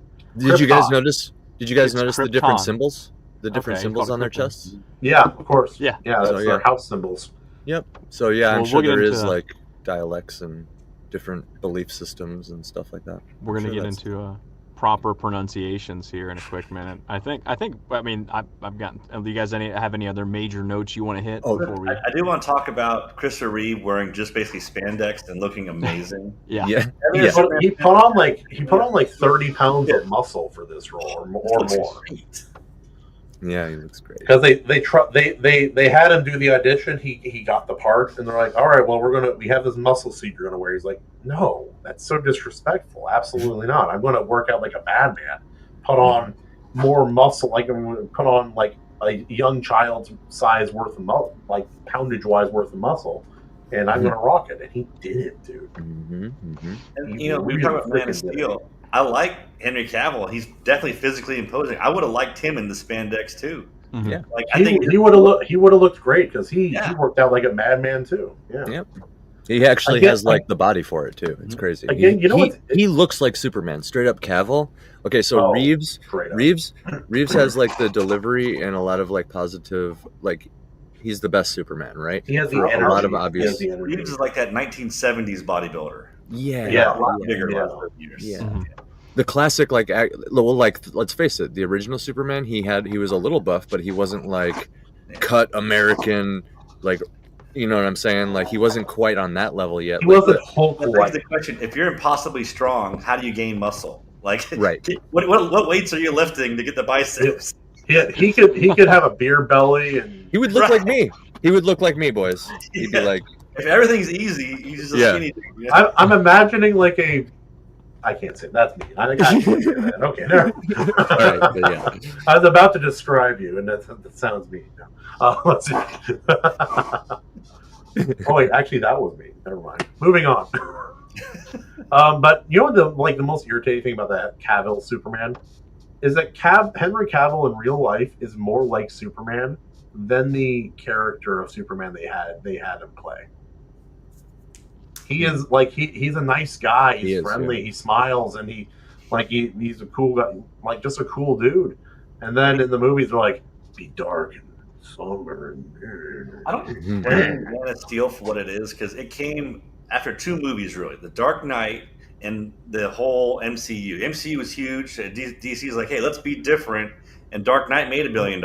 Let's stay dark and gritty. And that's a bad choice. Look at this guy. Hey, Superman. Jarrod, I don't know how long you've been sitting there, buddy, but I just noticed you here when I was poking around. An hour. Darn it. Yeah. It's been a few minutes. Okay. All right. I was going to text you in a few minutes if you didn't. Okay. Yeah, you can always do that, brother. You can always do that. 100%. Let's bring this in here. Boom. I have a question for Jarrod. May I ask him a question? Yeah. So I know you've been brought on full time to hang out with this crew, and all I gotta say is, why? You are an award-winning filmmaker and music producer, and you're hanging out with the ultimate McNipple over here. Like I don't understand. Like that's more than enough reason for me, man. Have you seen? I've done super chats for these bad boys. Like I made fun of in middle school. Like, oh look, he has girl nipples and he's missing toes. And now look at me. Yeah, literally, the audience pays to get the shirt off it. So far, 2 weeks in a row since we've been back. 2 weeks in a row. So it has been your wife, but it's fine. Yes, it's fine. The price has been paid. So. Joke's on you. I would have done it for free. Yeah. The question is: Has Katie solicited AC on the stream tonight yet? Not yet. I think she's busy. I think she's busier tonight than she was last week. Yes. Well, Christman, you're here just in time. I think we were pretty much wrapping this up. I think we're about to go around the horn and say whether we think this movie sinks or floats, if I'm not mistaken. Then we can get into talking about Brian's awesome books. So, Is that fair? Oh yeah, Superman. Yeah. 1978. 78. OG Superman for me always floats. Oh yeah. Gotcha. For me, I mean, unbeatable. Great score, good acting, fun, great dialogue. It sounds like Kahuna, you watch it with your kids. Seems like it's fun for the whole family. To me, this thing's a skyship. This is like, there are some issues with it. The cartoonish villains almost took it down a notch for me, but I don't care, man. I had such a good time. That being said, Luther had some funny lines. He was really funny in this movie. The robe in the water. I'm like, this robe is in the water, and then he addresses it. And I'm like, sorry, I didn't mean Bet like breaks down the door. Come on in. It's open. That's funny shit too. Yeah, that was good shit. Oh, that's good. Mrs. Tessmacher! You're talking about that scream, how iconic that is. Oh yeah. It's like you put the numbers in, right? Yeah. Tell them back to me. This, and this. I'm surrounded by imbeciles. Just like that's him the entire movie. Like, I am surrounded by idiots. That's his vibe the entire movie. So good, dude. Oh no, it's great. So Justin says Skyship. I'm gonna I agree. This is one of the first movies I ever watched as a child. One of the first.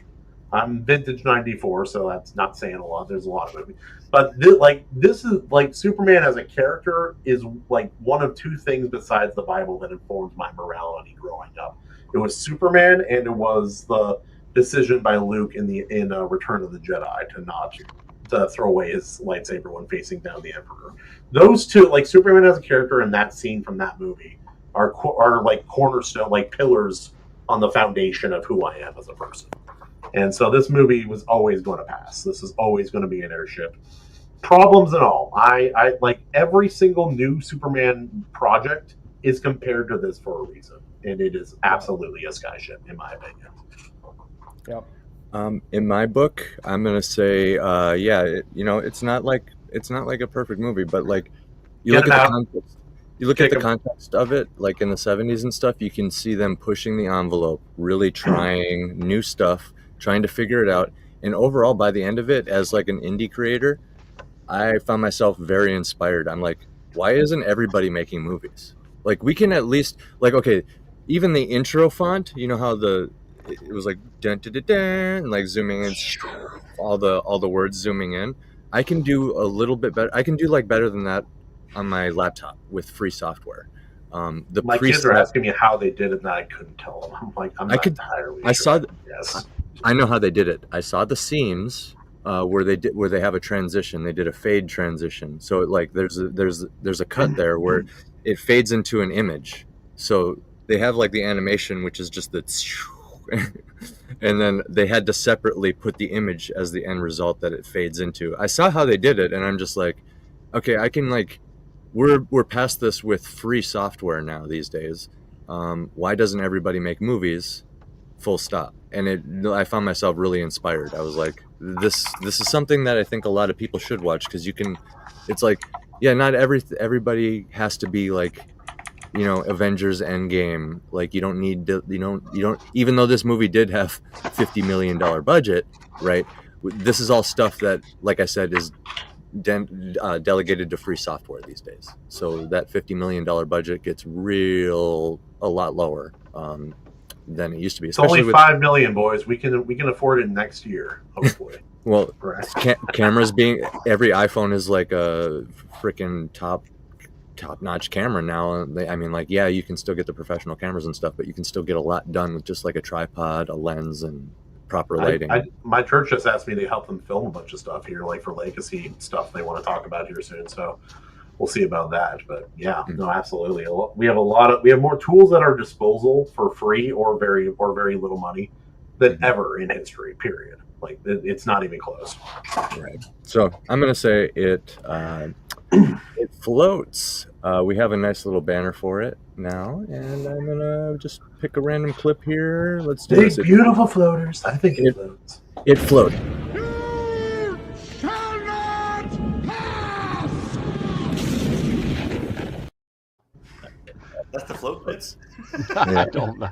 I need you shall not pass. It's good. I will have the float clip up. So yeah. Anyway, Gandalf says it floats. That's what I was going at.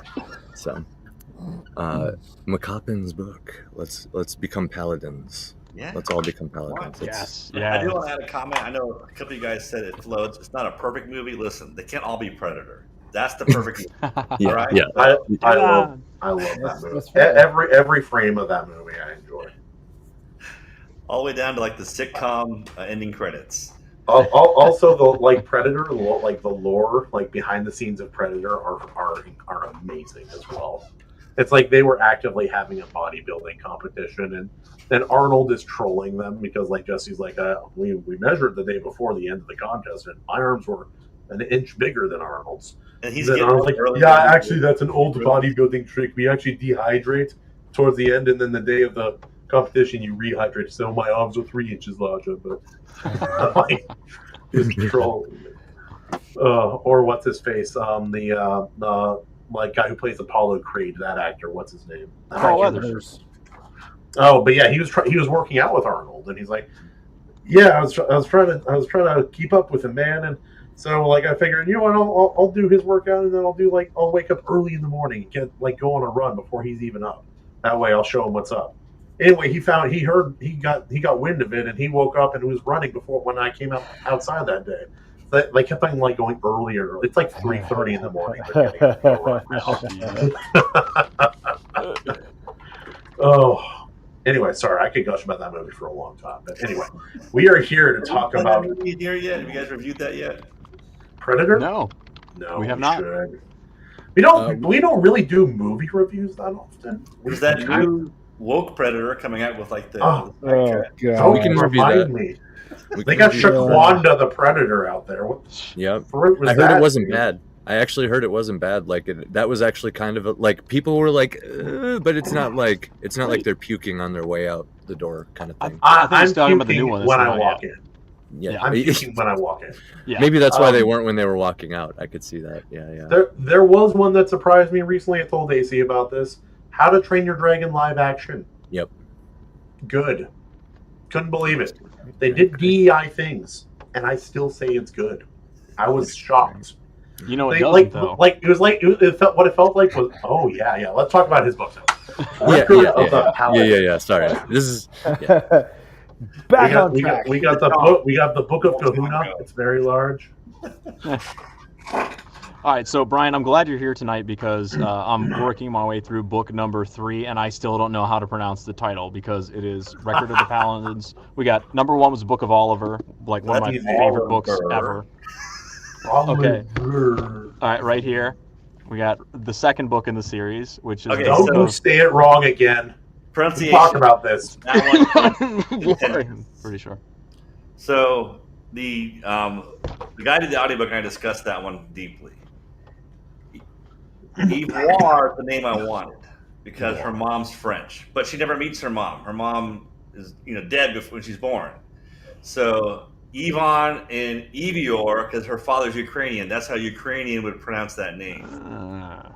So if I pronounced it Ivore, no, that's a no-go, I guess. She's raised by an Italian, maybe. That's a filthy Italian. We know how people treat Italians. Italians in his story are only to be flirted with and then disregarded for the rest of the book. That's how Italians are. No gravy for you, Kahuna. No gravy. Right, so then, book 3. How do you pronounce this one? Is it Ansis? Ansis? Ansis. That one's pretty easy. It's a Seiss. Chinese name, so yeah, Ansis. Ansis. It's pretty easy. That was slang when we were kids, getting sized up for something. It was being psyched up. So Ansis, it's easy to remember. And you should get psyched up for this book too, because I'm only about halfway through, but it's like the other two. It's awesome so far. So I love the Paladin books. Yeah, what can you tell us about book number 3? So book 3 features the 4th Paladin you discover, because we give 2 in book 2. I'm not going to give too many spoilers because it's only been out for 4 days now, or 7 days now, so maybe a week now. So I'm not going to give too many spoilers. But she is a hematologist, the Paladin doctor in this case, and her vampire. Well, kind of. Her angelic ability is if she ingests your blood. I knew it. Sorry. Go ahead. Any disease you have, even genetic, she now has, and you don't have it. She takes on a lesser version of it that she can usually heal herself up. So she's blessing via sacrifice. It's kind of like the blood of Christ a little bit. So it's a little bit of a sacrificial healing as she goes through. Healed by the blood, yeah. Almost like a sin eater. So, and the new villain in this is a series of basically blood demons. Mm-hmm. They have blood-based abilities. The traditional paladin weapons seem ineffective, so they have to develop new weapons to fight these kind of liquid Terminator 1000 style enemies at times because they can reform themselves. So there's Persephone, the inventor, has a lot of fun making new gadgets to help fight these new demons.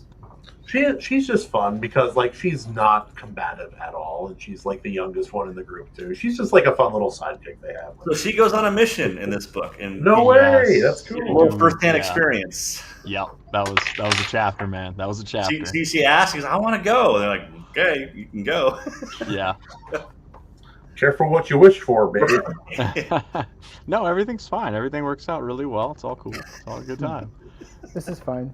Everything's fine. Yeah. DC's okay.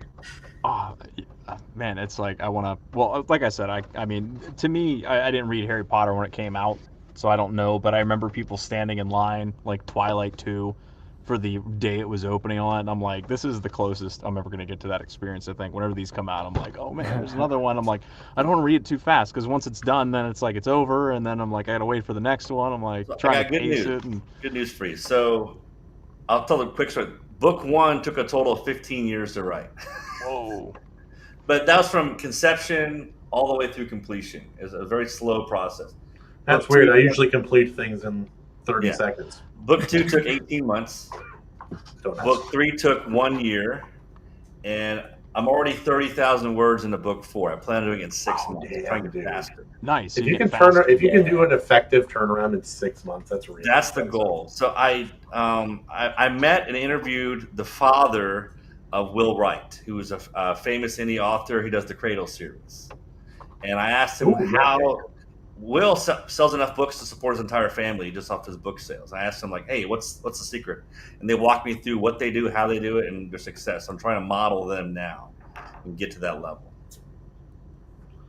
Dude, that's freaking awesome, dude. It's like it's like there is the fear that, like, everyone's always like, oh, if you write too much, the quality goes down. I'm like, not necessarily. That can happen if you're rushing things and you don't. Some stories need to cook a bit longer, but no, man. Like your second. I loved your first book. Your second book was incredible, and I have absolute faith in your next book coming out, or your third book, which has now been out for 4 days. And you're telling me I might get a fourth book in less than a year. That's the plan. I'm at my mast is flying, dude. That's all. So the ultimate goal. When I was talking to this family, how they got they do their books, they're at a point now because enough books are being sold. The way he writes a book is the entire family goes on a 7-day cruise, and they lock the guy in his room for 7 days. Oh my gosh! And he has to finish the book in 7 days. So he just works basically like an 80-hour week, crushing this book. And when he's done, he's got 100,000 words, and they're ready to move on. So he can get a book out in a week when they basically sequester him in this cruise ship. That's the Ian Fleming method. Worth it. Yeah. The guy who wrote all the James Bond things. He's like, I would go, like, he would do it slightly different. He's like, I'd go to his like cheap motel with roaches in the middle of nowhere where there's nothing to do. Oklahoma or Iowa, for example. I'm like, ouch. And I'd lock myself in that room for a week to 2 weeks, and I'd write a book. And that's like, he'd edit it in that time too, and that's how he would do it. Like a madman, just like 40 cartons, like a whole carton of cigarettes and more coffee than it's safe to consume. And I'm sure, but the guy just cranked it out.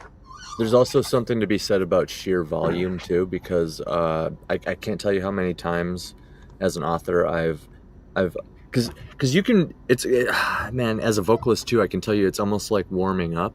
It's almost like warming your chops up a little bit, and then staying sharp, because that can dull over time. Because it is like riding a bike in a lot of ways, where it's not like you necessarily like forget everything, right? You can't like forget everything, but like as far as that creativity muscle goes, once it's on, that the muse is like chosen you, like it's on, it's time to go. So I think there is a lot to be said about pure volume, also getting all that out, because there's an editing process, and guess what? When you reapproach that with a fresh mind, holy crap! Are you glad that like spider web, that baseline is established? Because even like the 30,000 words you got so far, McCoppin, for whatever reason, if you just like couldn't think of anything else and had to like step away for a bit, when you come back to it, there's a lot already established there, and you can kind of just pick it up running at 30,000, as opposed to like maybe one chapter, right? If you only had like one chapter written, there's like not really much there. Like you still got to write like the whole book, like. But like when you make your creative assets a machine, like you could, like, if you treat it like an actual job, it can do a lot for you. Like, the guy's kooky, but like, at least listen to Stephen King when it comes to like writing. The guy knows his stuff. Yeah. Like, he had a conversation with George R. R. Martin about this, and he's like, yeah, that like, what the difference between you and me is you're a very successful writer, and I am a professional author. I've written up to 3 books and released up to 3 books a year, pretty much every year since I've been writing. That's because I treat it like a job. I have hours. I have like timelines I have to meet. I treat it like a real business. Oh, that looks good, dude. Yeah, the webpage is fantastic. Like I said, man, these books, if anybody out there, if you haven't read them, they're awesome. They got angels, you got demons, you got guns, you got swords, you have superpowers, you got love interests, you got coming of age stories, you have father and son, and you have a drunk Irish dad. You got everything. Demons in all kinds of forms, from things that are absolutely horrifying down to even like possessed animals and stuff, which is a different kind of terrifying. You got that one on the upper left might be the best one. Muscular Christianity at its best. Yes, nice. That's my world favorite. traveling. The story spans decades, so the scope of it is just like huge, but also you get like the little aspects of it as well. You got hope, stakes, suspense, badass action, humorous at times, and just a ridiculous amount of heart. I just like, I hate to gush with the guest here, but I truly do. I love these books. So I need to get the Tumblr. Remind me again, how many are in the series? Is it 12 or 13? 12 is planned. 12. I got some spin-offs I'm working as well, so it's 12 in the core series. Can you write an entire book about what was the name of that guy? Benjamin Blau? Yeah, was that the dude? Was it the Israeli guy? Yeah. Yes, and he's like I've already started Sound of Freedom kind of storyline. Yes. I think that's going to be a hit. That would be good too. But for the meme, what about the loser guy that she has to flirt with at the Austrian guy at the library. The Austrian guy. Can we have a spinoff of him having unsuccessful relationships over and over again?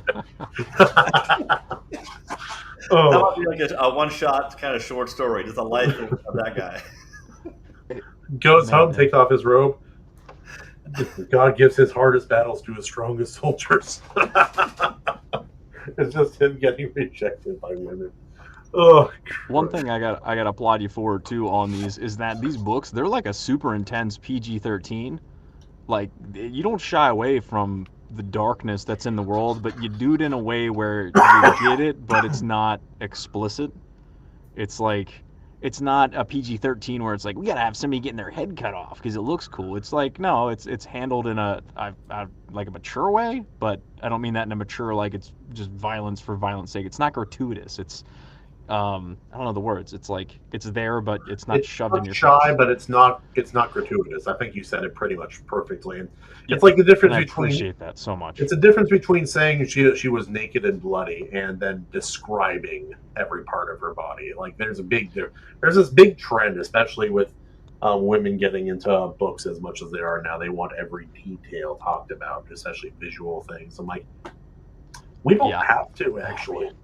I've read too many books where there's things that are described that I can't shake. And now, anytime I have biscuits, AC. Damn you. And there's fun ways around it. Like one way I like when for book 2, I can spoil book 2 because it's been out for a year now. So in book 2, at the end, when Ivan is in the purgatory when he meets Jesus and his father and everything, and his father starts to describe the horrible things that happened to his daughter, and he stops and says, there are some things a father should know about his daughter. Like that was enough. Like I love that line. It's just like, all right, I've put in your mind all the worst visions by just saying that. Yeah. Let the imagination do a little bit of the work. It's very effective, especially in books. Yep. So then, if you go the extra mile and start like describing it, now you're kind of like there's something going on between you and the reader that you could be forcing something that they don't. It's like, yeah, I already knew that. Okay, now you're describing it. You know what I mean? It's like I already picked up on that. So it's almost like those scenes are really only necessary when they're necessary, and very rarely is that the case. And this is from a guy who, I explore death a lot in my writing. I've been sick a time or two in my day. I've lost like a cousin and my dad and like a son and all these things. So it's an interesting topic for me to explore. And like one of those things is like the almost like the movie Memento or something, just that moment of death, exploring that from POV is fascinating to me. So like I feel like that is a good time to start going, because they're feeling these things happening, and I'm not being gross about it. I'm being poetic. I'm trying to like, this is like a crazy thing that's happening, and it's like the end of this character's entire story kind of thing. But like then there's other authors that are just like from outside perspective.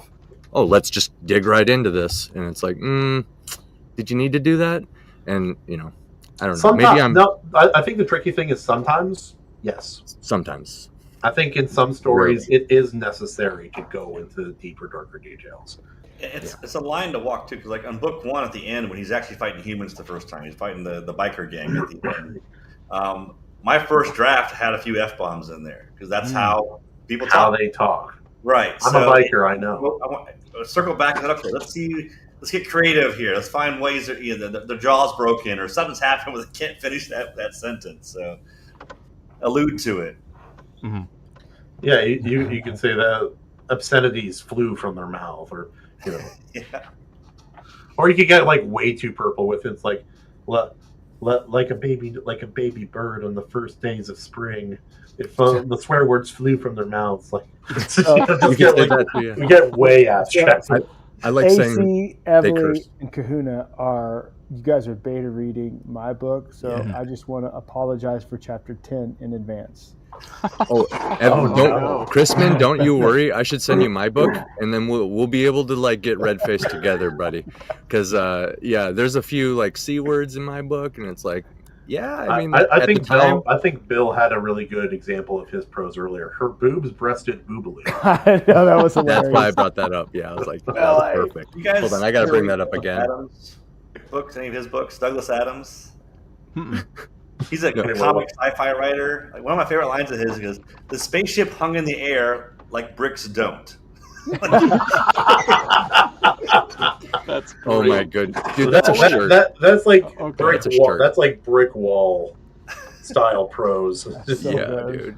It's just like so dumb that it kind of works anyway. It all just drops out. It's amazing. Yeah. Or it's like my favorite is when they get some like manga or Japanese books that have been translated by someone who is not overly competent, and you get lines like, "People die when they are killed." That's great. Just because you're wrong doesn't mean you're incorrect. Stuff like that. I'm like, I don't think that's what they said. Actually, I'm curious what they said now. But. For every life lost, a person dies. Like, like every person who's born is another human being. What? But yeah. Anyway, getting out that it's a fine art to allude in a satisfying way, right? Because sometimes people are like, "Oh, you dodged that. I saw you dodged it. Tell me about it, buddy. You went there. I want to hear it now. You decided. You open the door. Let's see what's in the box." Buddy, we see what you did there. But if you allude, if you do it tastefully and people are satisfied, then it's like, okay, all right, move on. Like, well, I don't want to know about that. And for any who's saying you can't be vague in books at all, use your imagination. That's why you're reading a damn book. Yeah. Sorry. Yeah. There's also something else. I think you ride the line really, really well. But there's this temptation it's hard. This is a hard thing to describe. There's this temptation in Christian fiction to characters encounter problem, character praise, problem solved, and we all clapped, and that's the vibe, and it's. I think there's this. You know what I'm talking about. Like, you see Christian. It's the bonnet Christian. I call it the bonnet Christian. It's yeah. I'm not going to downplay the power of prayer at all, because there's definitely I've witnessed in my own life. No, and that's my point. It doesn't have to always work out. Like prayer and God being with you doesn't mean you suddenly don't have earthly problems. Sometimes the answer is to get off your butt and go do a thing. Yeah.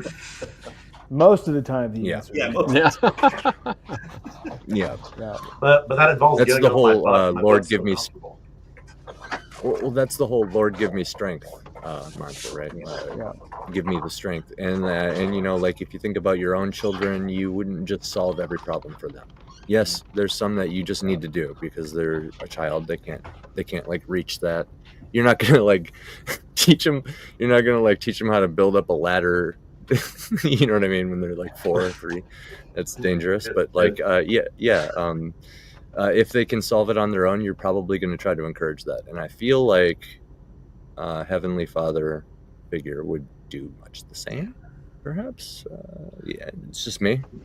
So just look at the Lord's Prayer. Give us this day our daily bread. Give us what we need right now to do what you want us to do. I'm not asking you to solve the problem. Give us what we need to move forward, and we'll do our best. And like that's how Jesus taught his disciples how to pray. It's right there, man. There's a lot of wisdom in that very simple, well-known prayer. Yes, But sir. yeah, no, I like that you're like some Christian authors I know kind of they'll allude to Christianity, but you're more directed with it, and I appreciate that about your books. But I truly believe that someone who is non-Christian, as long as they don't hate God in Christianity, I think that someone who's non-Christian could easily enjoy these books and have a good time.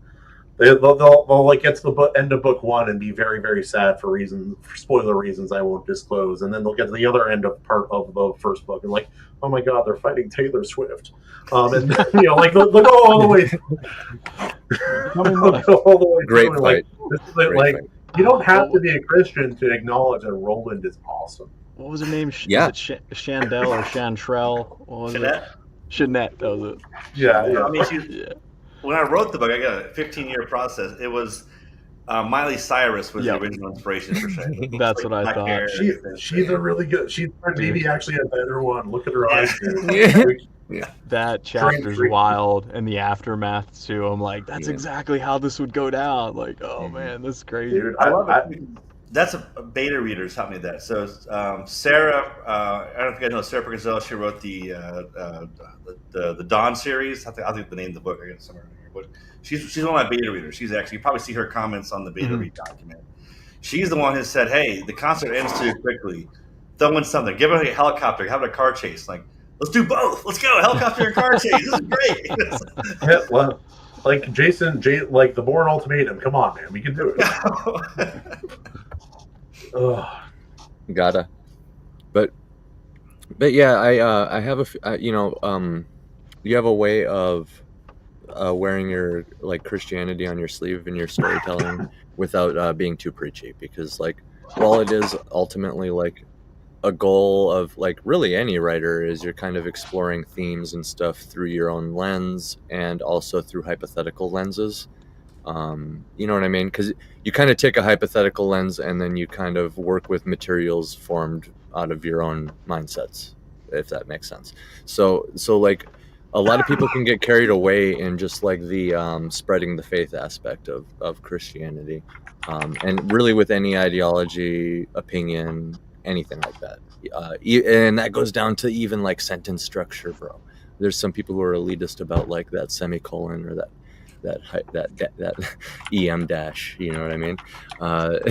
Indentation, stuff like that. So what I'm trying to say is like you have a way of making it like it's clear what you believe as an author, but at the same time you portray it in a cool framework, in a cool lens. Like Roland is probably a great example. Like think about even the gunslinger, the gun in one hand and the book in the other. That silhouette is just a powerful statement, down to the hat and everything. Like you have these archetype characters that are just cool, right? And like I say, the Roland, knight, the gunslinger, the whole thing, the tinkerer, so to say. Done in a good way. And I say Roland's a good example because I mean I've played this character and also seen this character played at D&D tables so many times. The righteous Superman-like vengeful paladin who is quoting verses at the demons as he's sniping them, clapping them with his mace, and he's speaking their language. It's important that you pick up Abyssal or deep speech as a secondary language if you're a paladin, so that squid face can understand every word of the Lord's message as you take his last breath. He's telling me I'm gonna wait. I gotta do this in my voice. He needs to understand what you're saying. Burn in hell in multiple languages. So props to you there. You make it look cool, and that's I think an important aspect to delivering stuff like this. I would say, your own opinions on stuff, and because like there is a degree that's lost that authors lose from people. Like this is what Hollywood is struggling with, right? They're shoving what they think what they think is right and what they believe down our throats, and everybody's rejecting it. And this is kind of a universal thing that'll happen. Yeah. And you buy everybody a drink, and we all love it. So there you go. It's the kind of I would say Roland's the drink. I'm gonna say, kind of building off of that, like, I don't know. There's this. Whenever things are portrayed and it's like Christian, oftentimes it has this like, I don't know, kind of softness to it, and this book doesn't do that. It's like, no, this stuff's cool. Like this, like Christianity is a pretty metal religion. I grew up Catholic. Like every Sunday we were drinking a dude's blood. Like drink his blood, eat his flesh. Drinking blood, but like we were singing songs even now. Are you bathed in the blood of the Lamb? Like this is metal, And as a kid, they had like or like that Jesus song, hanging on blood the wall. from above. It's talking about there's a wounded guy hanging on a cross on the wall right there. And we're like bringing kids in here. Like this is so metal. It's like, so it is cool. What's the symbol of your religion? When our God in the form of man was tortured and killed in the most horrific way possible. Why do you ask? Yeah, I think that there's like a misperception about just, I don't know, the faith in general because of the way maybe it's portrayed in mass media. And I really like this project because it is cool, and it shows you it is cool. It takes all of it and repackages it in a way that I think has an appeal to people, even if you are not religious, not a Christian, whatever. You could still enjoy these stories, which I like, but at the same time, it's capturing the aspects of the faith that are cool. And so it's like, it's just, I don't know, it hits on so many of like things. I'm just like, yes. The problem with a lot of that like Christian entertainment is because it became an industry. It did, and so just like Christian music.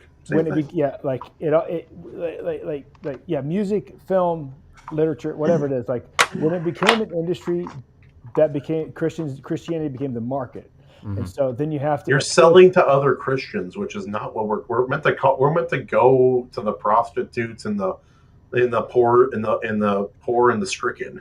Yeah, that's who needs the message. But you still need to appeal to the largest cross section of your audience.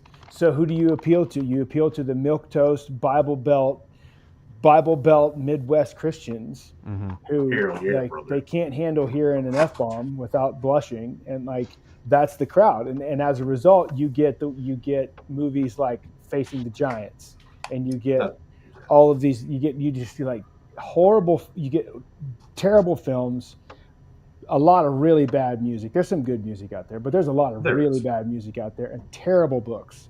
And it just like, as a Christian artist, like a lifelong Christian artist, like that has been something. It got to a point where it's like it was a double-edged sword. I was glad we signed to a secular label when we got a record deal, and like.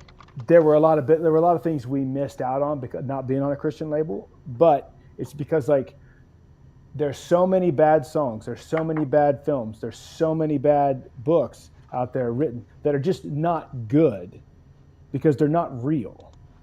And like it's always been a problem, and I have rejected that. So I've rejected that like for the entirety of my artistic expression since maybe my second band, the second band ever formed. After that, like from then on, I've rejected that entirely because it's just it's not what people need, really, and it's not the way the world works. Oh, so true. Yeah, it's like we.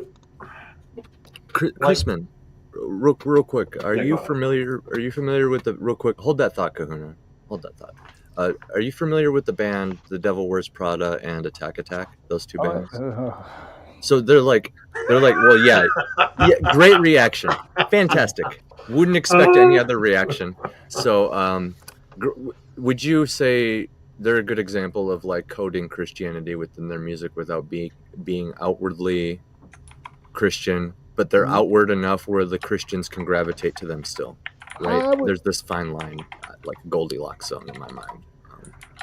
I would say they're clearly not fully committed, right? They're not. Those two not well. So here's we played with both of those bands. Yeah, and That's legit, dude. when before any of us were big, like in like community centers in Middletown, Ohio.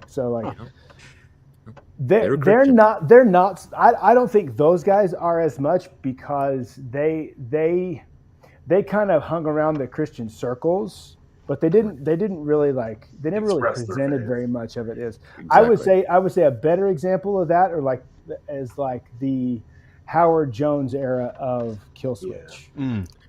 Yeah. Christian coded, but not quite Christian. Right. Or August Burns Red, even As I Lay Dying, even though there's all the controversy. More As I Lay Dying. August Burns Red, they were on Solid State, so they were they were legit on a Christian label. Yeah. What's interesting to me is the amount of Christian bands that get sniped by mainstream music industry have been sniped by mainstream industry music and then turned to secular right away. Yeah. It's even Skillet, from my childhood, Skillet was huge. Yeah. See, they tried to do the same thing to them, and they're like, I don't think you get it. That's we're here for this. This is the whole thing. Actually. And Skillet's a good example where, in my mind, from my perspective, they would be a little bit okay. And this is not what I think, but just from what I've observed, what I perceive the industry thinks and wants, what the industry wants, right? So Skillet, I think, would be an example where they're maybe wearing it a little bit too much outwardly, and then the entire industry in Hollywood and everything, suddenly they are branded with a hot iron, Christian. Oh, you're Christian, and then you don't ever see them at secular festivals, for example. But then As I Lay Dying's there, right? Because they're Christian coded. Well, they started they were legit. They started as a legit Christian band. And a lot of bands do. A lot of bands do. And a lot different too. Yeah. And dude, I remember seeing.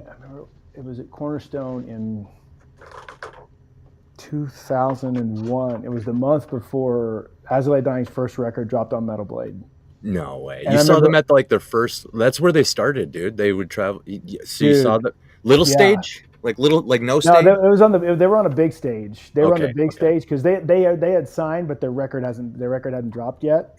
And it was the first time I had seen them because they're from California, and so when I remember seeing them, I was like, okay, this is one of those moments where everything's going to change after this. Yeah, it was the first time everybody saw Zayo back in '98.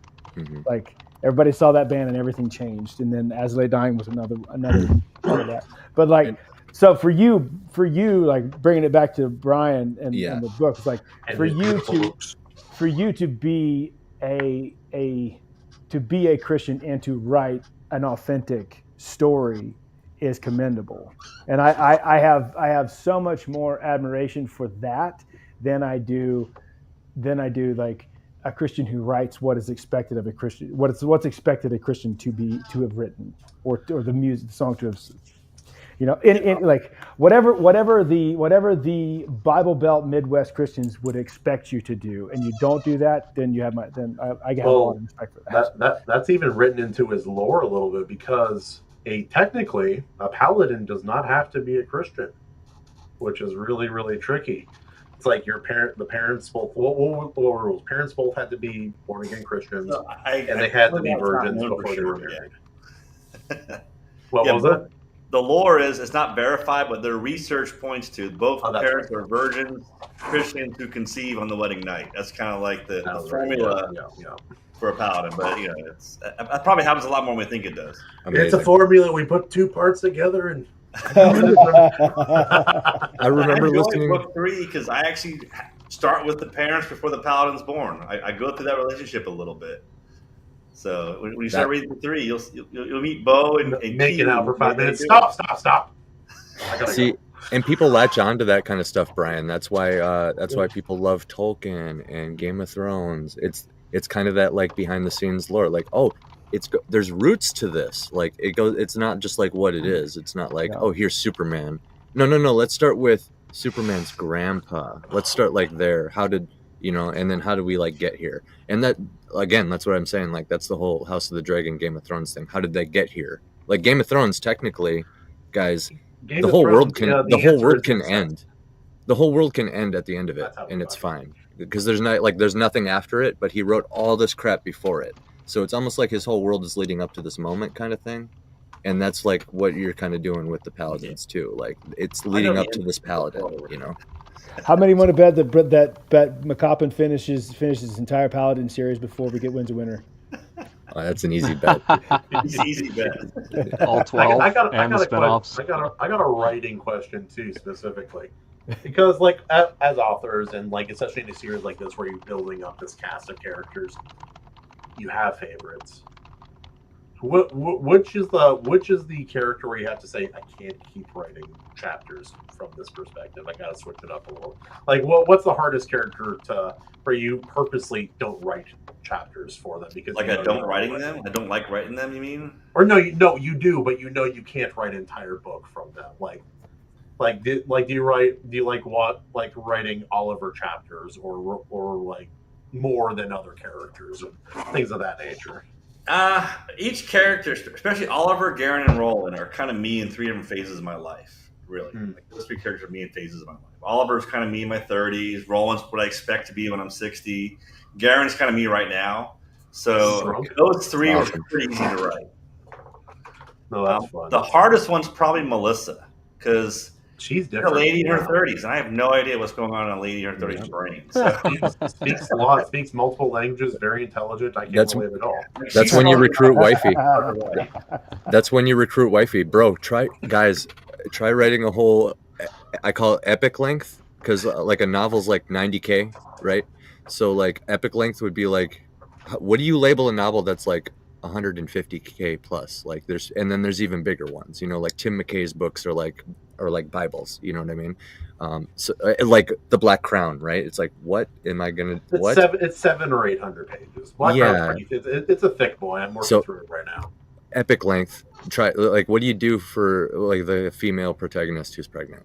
I don't know. So I'm like talking to my mom and my wife. You write down. You write what to expect when you think you're expecting. Yeah. Each book had a different editor. My first and third editor were both ladies, and they've helped a lot. There you go. Yeah. That perspective. So it's good to have an editor who's not you in many ways. Yeah, it's like editors like, hey, maybe don't write your male perspective pregnancy health book. My wife is turning into an angry cow. The 9 months leading to children or something. Like, maybe let's workshop that title. She's like, ladies don't talk this way all the time. Like ladies don't talk this way. Okay, let's change. Let's fix it. It's tough. It's tough with that because like even the main characters in books don't talk like people in real life. Yeah, and if they do, it's probably not a very good book. You got to alter the language a little bit, but have it be. It's like it doesn't have to be what you would say, but it has to be something you could say. Mm-hmm. Yeah, naturally. That's kind of the rule, I think. It has to flow. Yeah, like it has to feel organic. That's the term, organic. Yeah. What about you, Christman? Because you've written your book. You have your fantasy book, and like obviously we're all beta reading it and working through that. Like how did you insert Christian themes in, and how did you have rules you set for yourself or a general guideline about doing that? Like I for all my stories, it has just naturally come out. It's never been a plan, but no, I didn't. I mean, they're I think they may be in there, but I didn't do that on purpose. I didn't. If they're there, that's just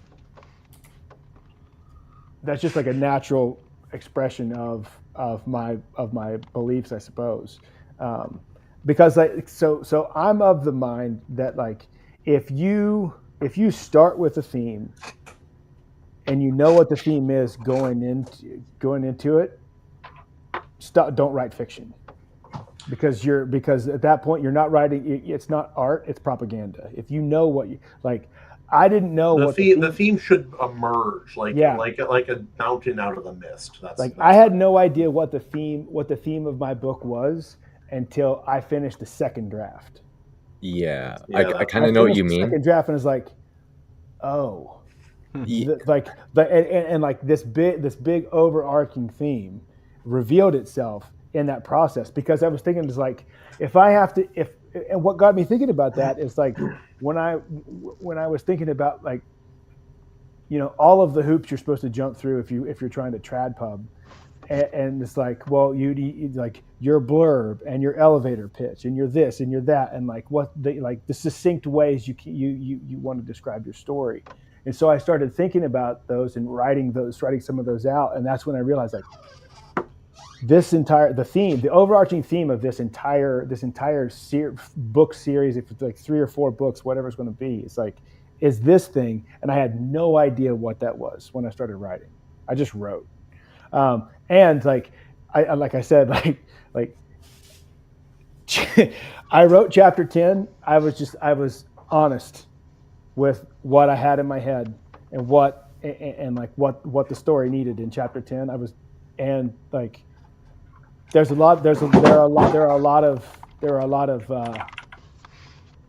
are a lot of Bible Belt Midwest Christians that are going to have a big problem with chapter 10. Yeah. So I'm sorry. I'm just being honest here. Yeah. Speaking of books Christians have a problem with, Berserk accidentally has a lot of Christian themes. Did it just fall? That just fell? That's what he dropped. Yeah, this book is of all books. Hold on, let me. Dude, the demons in that book are like, no, stop it. Stop talking. Stop it. Well, I've talked to friends of mine they're aware of demonology and such, and they're like, yeah, this book is the Berserk is not a great book for people who are kind of aware of all that stuff. Besides, like, it's a great manga, but I don't recommend it to most people because it's so egregiously harsh. I would put it in advanced curriculum, Kahuna, advanced grimdark curriculum. So you need to specify that. So, like, we're in depraved territory now, ladies and gentlemen. It's like opening that door of history class. You know what I'm talking about? Yeah. Oh, it's history today. We're gonna look here, guys. Yeah, you guys want to read about? Today in class we're going to talk about when the U.S. government conducted the largest mind control experiment in the history. That kind of stuff. Again, without consent. Yeah. Oh, that stuff. I'm like, if you read that, you're like, I don't trust the government. I'm like, yeah, duh. Yeah, thank you. You can know history, or you can trust the government. You cannot do both. Right. And Christman, on your whole thing of, like, you're just being honest and stuff, and like yeah, there's certain things where you just gotta, like, it's like what I was saying earlier with, like, there's a couple C words in there, like slur, and it's like, yeah, that's like one of the most offensive things you can call a woman, especially like when another woman kind of does it. It like has like a different context to it and stuff like that. So like, and I kind of use that as like a marker, for example, like, okay, here's where this character's at now, because she starts, like, I'm trying to establish character growth, and that's a good, like, that's almost like a flashing beacon, like, because there's going to be people who hate reading that word, right? Yeah. And so I'm even right now, I'm still in the editing process, kind of on the fence about slurs again. That's all right. Take out, right? Like, what do I take out? What do I leave? Because at the end of the day, you do not want the reader to just write off your main character. Like, for example, the new Jurassic World movie. There's a couple characters you're rooting for the dinosaurs. You're like, please. Ah, dang it, they missed. They got away. There are always characters where you're rooting for the dinosaurs. Right. And like, so those characters, specifically the characters I'm talking about in my book, and I'm sure I'm very curious to know who like what you used for reference for yours, Brian. But like those characters in my book, I referenced off of guys I know from up here, because like where I live, we have a staggeringly disproportionate concentration of retired special operators in Boundary County, Idaho. Like try robbing at gunpoint any of these homes. Good luck. Right? Like there are so many like Green Beret, Navy SEAL, MARSOC. Like there are so many of those guys retire up here, and like I know of them. And there's there's a few of those guys I know that are very devout Christians, and they've also been balls deep in the shit downrange, and when you get those guys together, and like they don't war story, like they don't glorify what they've seen and what they've been in, but when you get them together, there's a shade of them. There's a shade of them that's revealed in the safety of that circle, that brotherhood. Yeah, because I've been very fortunate. But I've been very fortunate to have seen them in those moments, in those honest moments with each other. When it's like I know for a fact this guy is probably a more devout, is without a doubt a more devout Christian than I am, and like this dude's killed a shitload of people, and has been tried to kill by a shitload of people. Yeah. And there's a realism about that kind of conversation that I wanted to put with this group of characters in my book, because they're kind of the same. Like it's in a retired soldiers. Like it's in a medieval setting, but they're like these hardened warriors. Their entire life has been nothing but war and training for war, and they've seen a lot of war, and a few of them are like, they're really long lived. They like really, like one of them is like almost 1,000 years old, and like that's all he's known is war. And like there's a hardness that comes with men like that I wanted to be honest about. Then it's not, and like what I tried to do is and I'm wondering if that's the same with you, Brian. Is like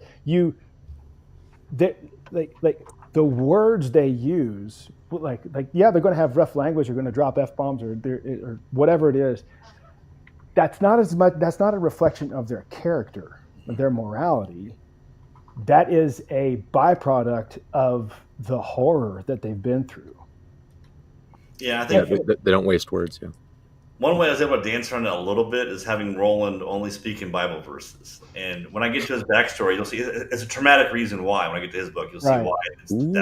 That's really good, dude. Yeah, that's really saucy. good. Ooh, that's psychological. Roland is the best. Like I love a good gun. I love Oliver, a good gunslinger, but Roland is the best. I love when Roland gets and mad, I'm so upset because Roland is not because you mentioned the order in which the paladins come about. The first and the last is always Roland. That means Roland's gonna die. You sack it.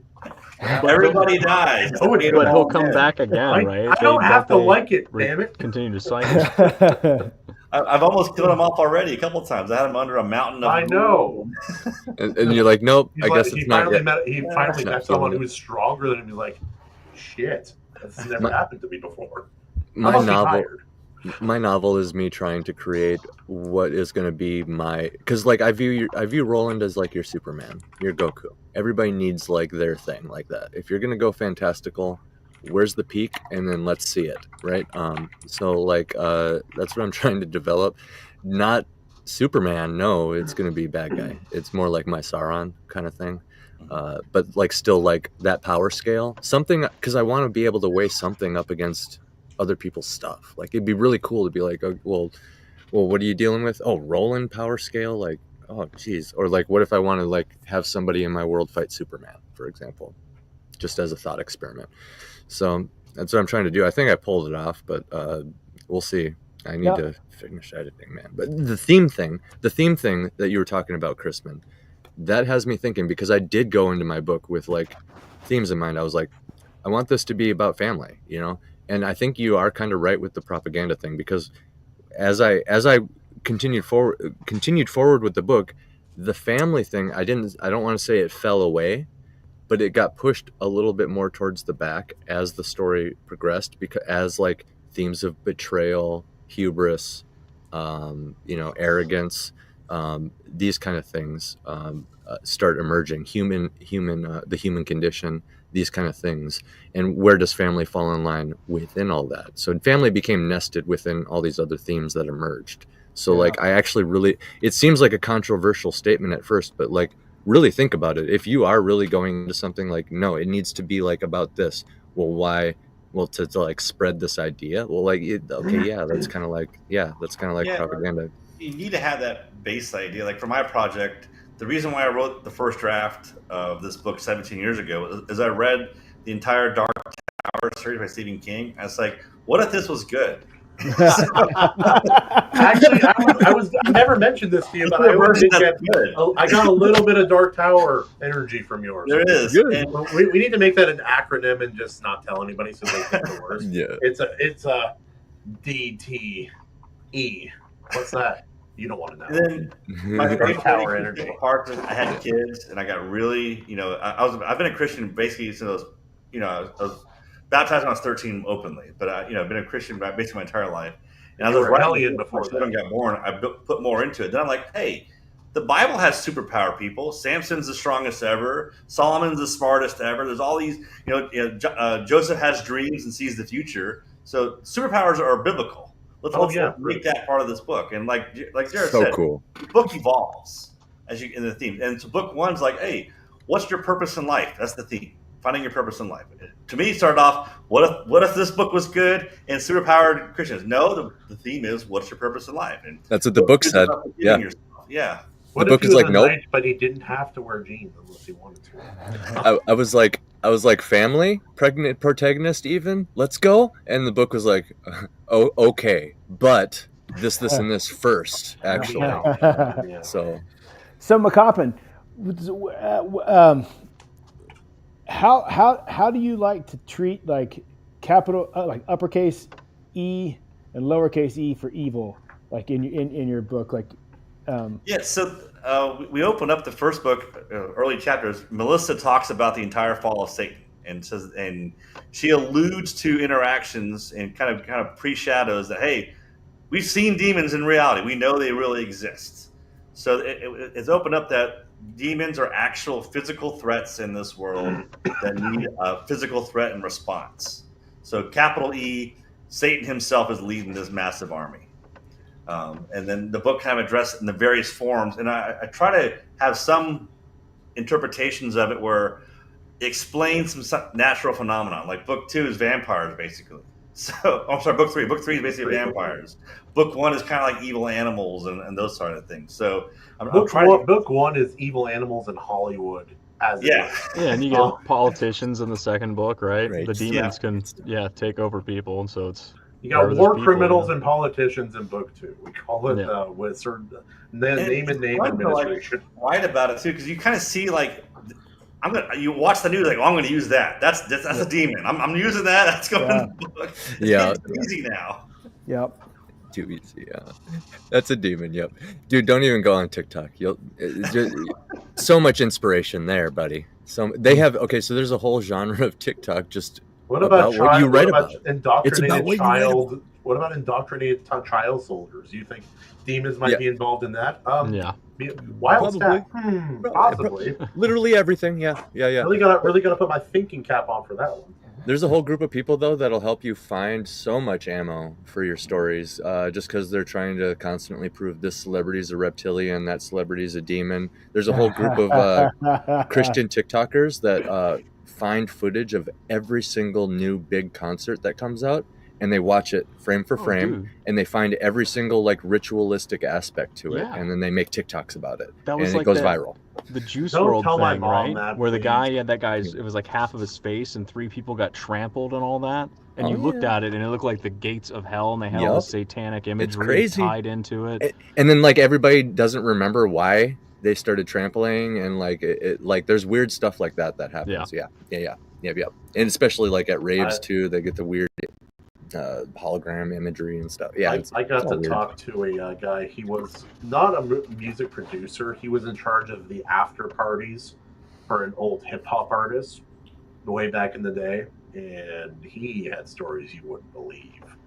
Like just people, not everybody, but a lot of people are knuckle deep in like weird black magic voodoo bullshit, and it's so unbelievably common once you get to a certain in certain genres with certain groups of people. It's so unbelievably common when you look at the upper echelons of success. It's frightening. It's not.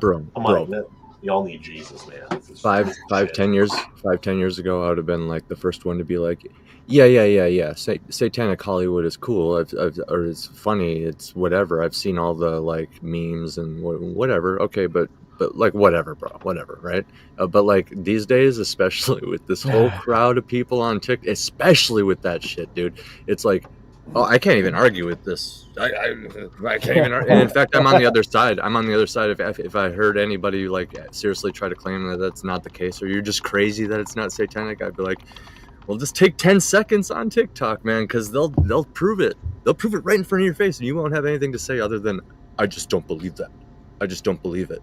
Because there's interviews with these people where they talk about selling their soul, they talk about sacrificing so-and-so, they talk about, you know, it's crazy. And, you know, it could all be a publicity stunt to try to go viral, but, you know, why do people got to like dig these interviews out then? Why are they like why do they emerge later? Why don't they just go instantly viral and then the whole world weighs in? Well, it's because it's not like, it seems like a lot of them are kind of honest. It's pretty crazy. A lot of them are like, but let's address this. Say that there is no like the whole like spiritual warfare things. And God doesn't exist. Spiritual warfare is bullshit. Whatever. Say that that's the way the world operates. I still think selling meant like the spirit, your spirit, and mentally your belief that you're selling your soul can't help but have a very, very dark and negative effect on even if it's a placebo. Yeah. Even if it's a placebo. Even if it's all bullshit, which I don't agree with. That's not good. Not good. I think Brian's books do a very good job kind of balancing that. It's like it's like some things are miracles and other things are like, oh well, actually we just have this really cool piece of technology. Look, it's snowing. You know, just like stuff like that. I have or it's like, no, wait, they're not a demon. They're just a piece of shit person. Got it. I think we figured it out. I have a topic that might get a lot of people upset with. McCoppin, Nobody asked. But it's like a very colorful and vibrant, very large, colorful. Ripe. It's ripe for the picking, and that's OF. Only fans. That whole thing, and you know what, Hub. In tandem, especially like what Hub, but like both of these places, yeah, demons behind that probably too. Like, just like, what is that other than selling your soul, right? And it's for like the price of a Big Mac. So doing this is a whole different level of like spiritual manipulation going on, and like this isn't even me being woo-woo. You can look in the science of corn, right? That's the YouTube word for it. You can look at the science of corn and the effect it has on society, and just see the demonic stats in the numbers. So I think if you really wanted to get edgy with one, you could go there, and that would be where you really flex that dodging muscle, where you're like, hey, can't describe that. You know. Emily, how far are you in this book, Justin? Probably like a third. I can't remember the name of the chapter. Okay. Yeah. So. AC's kind of bearing the lead a little bit towards the end here. Ooh. Yeah, it gets a little, because the lead's a female, and stuff happens to females. Mm-hmm. Women in your book, I'm not reading it. all I'm saying, it just seems like a great way to like start the whole process of getting to that end result where they're just a hollow shell celebrity that is just a body walking around with other, other. Did you get past where Ann Sice is on the talk show yet? Have you got that far, Justin? No. I just got through whenever they were the on-the-job experience. Okay. I think maybe the chapter after that. Okay. She meets Tim Banks. Tom Hanks. All those celebrities that you slant names with. Yeah, you're there, EC. We've talked about skin bags and walking corpses. So it's a fun little. I think you're ready for it. It's like, you don't think zombies exist? Talk to any person who's gone to Africa for any length of time. They'll tell you about songs. Watch any episode of the Whatever podcast. Just look at the right side of the table. It's just like crazy. It's just crazy. Zombies every episode, bro. It's wild. It's wild. I don't know if they're zombies, but they're definitely brain dead. Dead, beady eyes. Like no, it's like they just don't even care about truth. Like just hollow shells. Just fucking thralls walking around. It's so wild. And just to, I mean, I know that show gets a lot of flack for like sometimes it's claimed that they bully some girls or whatever, but it's like you got to watch the whole context too, because a lot of it is matching. Okay, energy. who brought the dog? Yeah, that's my dog agreeing. He's like, yeah, curse those damn thoughts, blah blah blah. Yep. Perhaps if you had administered a fatal beating before this, we wouldn't be happy. It's not even going to dignify that with another. That, McCoppin, that is why I hang out. Oh, Lord. But yeah, man, that's crazy. I think you have unlimited ammo. Just looking at the real world, and like I said, if that reservoir starts running dry, just go on TikTok and type in a couple hashtags and look at the big videos. You don't even gotta dig that deep, Every day there's new demons to adapt. Yeah. Also, I have a question completely unrelated to your book, Brian. My parents are going down to visit Panama City, like down on the Panhandle. Do you know? Yeah. Have you been there? Do you know what's that area like? I mean, it's very Panhandle, so it's like retirees and Air Force. That's all it's up there. So. Beautiful beach. Do you think a Caucasian couple looking for a nice place to vacation every now and again, you think that's a good spot? I'll be honest. If they want to go a little farther south, near Clearwater, is a place called Treasure Island. It's this Treasure Island is not the whitest thing there. So it's an amazingly beautiful place. It's about an hour south. It's gorgeous. An hour south. There's an actual Treasure Island. It's an actual island. That's the name of the place, Treasure Island. I'll let them know that they're going to. There's a wonderful resort right on the beach where they only have like 12 rooms. It's like an old mansion converted to a resort. Those are fun. Awesome. Sometimes very loud, but very fun. So sweet, thank you. That's great.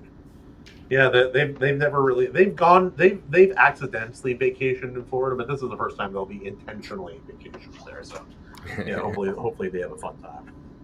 I mean, Panama City's fine. I mean, it's very northern Florida. It's almost Georgia South. So yeah. No, Florida. Yeah, Florida's a weird place. I have a lot of friends from Florida though. I need to go visit. Like, is it like all of you guys are everywhere across the U.S. So I need to like drive and hang out with AC and fam for a little bit. And then I need to go to Florida. I need to go to Texas. I think you just need to hit like Justin's neck of the woods and light up Beacon. You guys are everywhere. You guys come to me. If you guys ever come down to me, I'll take you out on an actual boat. You guys can be actual pirates. Yeah, what part of Florida are you in, Brian? I'm just outside of Tampa. Okay. I'm on the bay there. We love Tampa. Tampa's nice. I like Tampa. The last time I was in Tampa, it snowed. No, that's not true. Snowing? One of the times I was in Tampa, it snowed here. Really? That's really weird. It just happens. They're doing the outdoor hockey game there, I think, next year, and I couldn't wrap my head around how that's going to work. So my church hosted an outdoor rink. Like it takes a lot of power, but they keep it cold. But you know what's great about it, Brian? This is America. We don't run out of oil. Yeah. That's true. That's true. Against all costs. It's like that meme. It's like I think I discovered oil in my backyard. An eagle flies overhead. You hear jets in the background. It's like shit. Right. America's coming. We heard you got oil. Right. So we've talked about Superman, the best Superman frame. I like this Superman. We talked about Brian and his books. We talked about Christman's music stuff. We've talked about AC and his perpetual black and whiteness displayed on the screen. We have not talked about Justin's very large baseball. Why do all baseball caps look so big on your head? I don't know. I got it from I used to skate with the guy who's the equipment manager for the it's the baseball team, the Nationals. That one team, yeah. Cool. I don't watch baseball, but he's a great hockey player and he's their manager and stuff. And so he got the one year he just had a bunch of Caps gear and he's like, "Here, I have a hat." I was like, "It's kind of big," but I was like, "I gotta have the Superman theme," so it's the only red hat I have. Red, so. white, and blue. I see it. I see it. But it's not your only big hat. Yeah, the one from the Rippaverse is also kind of large, kind of a big hat, and then I got one from this game with Final Fantasy VII, and it's too small because it's made for I think an Asian head, so it's a little. I actually use those as gloves. Those Asian. Resist the urge to joke. It's also the foreshortening effect. Like if the bill of his hat is closer to the lens of his camera. No, it's his tiny Italian head. That's what we're talking about here. Okay? You know, they say small head, big brain. I'm just jealous because every hat that's definitely a thing people say. It's just a jealousy thing. Every time I put on, like, I have a hat and it doesn't fit me at all. It's like an American like flat bill. It should look great. Now I'm like, I open it all the way to like the last two little like adjustable things. It doesn't even really go over my hair. You got my that dad puts it on, it fits head, perfectly. man. My son puts it on, it fits perfectly. They tighten it up. I'm like, damn it, man. Yeah, I like the beanie personally. Like my hair's way too long right now, so I just for the sake of holding it all back, it's nice. so I can work. Oh, the curls, dude! Oh my god. I know it just does that, man. No, I put castor oil in my hair today. I'm trying to get my hair healthy again, and I think it worked, dude. It looks good. Anyway, guys, so this is my routine. This is what I do, and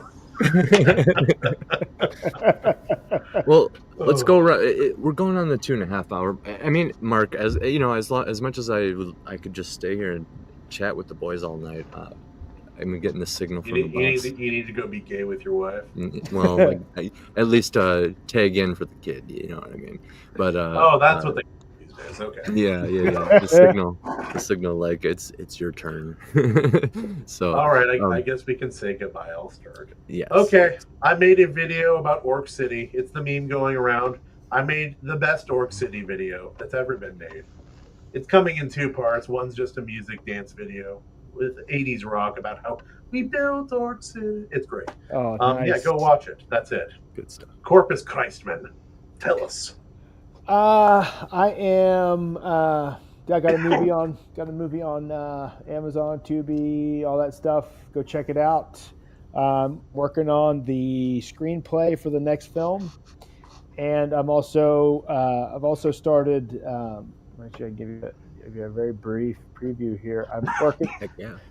I'm working on for my YouTube channel. I'm doing some lore videos where there will be the lore of a certain place narrated on screen while I paint the scene. Oh, nice, dude. Is that one of your pieces? Too? Yeah. Wow. You're painting that? Yeah. Oh, you sack of shit! Really? You're good at everything, you jerk. Sorry. Damn talented. Holding out. He's holding out, man. Why? Are you on the I also did the performative dance, but anyway. So like I'm working on that. I've started that. I've got AC has seen the channel intro. I'm really looking forward to that because it's a way for me to help. It'll help me world build apart from just in the book. I can expand on the world a little bit and help promote the book before it comes out because. I don't know. This thing's taking forever to get out into the wild. So that's what I got going. It's a good idea, Christman. I'm just saying, it's a really good. It's gonna be good. So sweet, Evalie? Dude. What about you? So yeah, I'm Evaleighmusic. I make rock and metal. It's on all the streaming platforms. I'm working on a thrash song right now with a guy and chipping away slowly at my next major release, if you want to call it that. It's like a mini album looking at about 5 songs, and then he releases majorly every 6 to 8 months. Yeah, and then I might be getting in with every time I'm like I need to like take a break from things, but then I keep getting caught up in different projects. So there's one that might be tied to a comic down the road, but I think that's a ways off. I'm hoping that's like 2 years off. So I don't know. There's a lot of what was it, irons in the fire? I was gonna say coals in the fire. Is that the phrase? Coals in the fire? Irons in the fire. There's a lot of irons near the coal. That's right. So yeah, there's a lot of fires in the irons. Yeah. So Ambassador Brian, you want to hit us one more time? Yeah. So thank you for sharing my website and letting me come on. Book 3 just came out last week. Working on book 4 right now. And then my background, it's been a while now. I've kind of hinted at the comic adaptation for the Book of Oliver. So this is actually going to be released, at least the first 20 or 30 pages will be released. So I've had some difficulty with the artist and some back and forth, but I'm going to release this. And if this does well, I'll probably continue the adaptations of the Paladin books into comic form. And that's awesome. Just a call about the audiobook versions. And then my YouTube channel is picking up because I started kicking kids in the face as part of my YouTube channel. So we're like seeing a 45-year-old man kick an 18-year-old in the face. So. He's out here living his best Cobra Kai life. Damn. No mercy. No mercy. No mercy. Strike hard. First, strike hard. No mercy, sir. Yeah. I'm actually excited about that new movie, the one that's coming out in theaters. I want to see that. I think it's going to be good. I hope it is. But yeah. I heard it was Oh, shush. On if my dog will let me talk here. Oh, give me a Okay, second. who brought the dog? Yeah. Dog. Maybe I got a milk phone. Again, typical music. Relentlessly and regularly, this wouldn't be happening. I know, dude. Sorry about that. So, typical music stuff. I got a new song, "Memory," released on the Empty My Lungs YouTube channel. Go check it out. It's for the old man. Rest in peace, Dad. I got another one on the back burner, ready to go whenever I get around to making the lyric video for it. So I can probably pump that out next week. I'm thinking. Couple new characters for High Kai Legends. We got one. Coming down the pipe, that's Christman inspired. He's a nice one-eyed gunslinging pirate. I requested shanty magic from our artist Animation Overload, and I would like some true sight. He just has to sing about semen and he becomes very powerful. some true sight behind that eye patch. That'd be cool. So he can shoot ghosts, obviously, right, McCoppin? You can respect that. You got to shoot ghosts in the face, but you got to see them first, right? In a physical fight, completely useless, but against ghosts, deadly.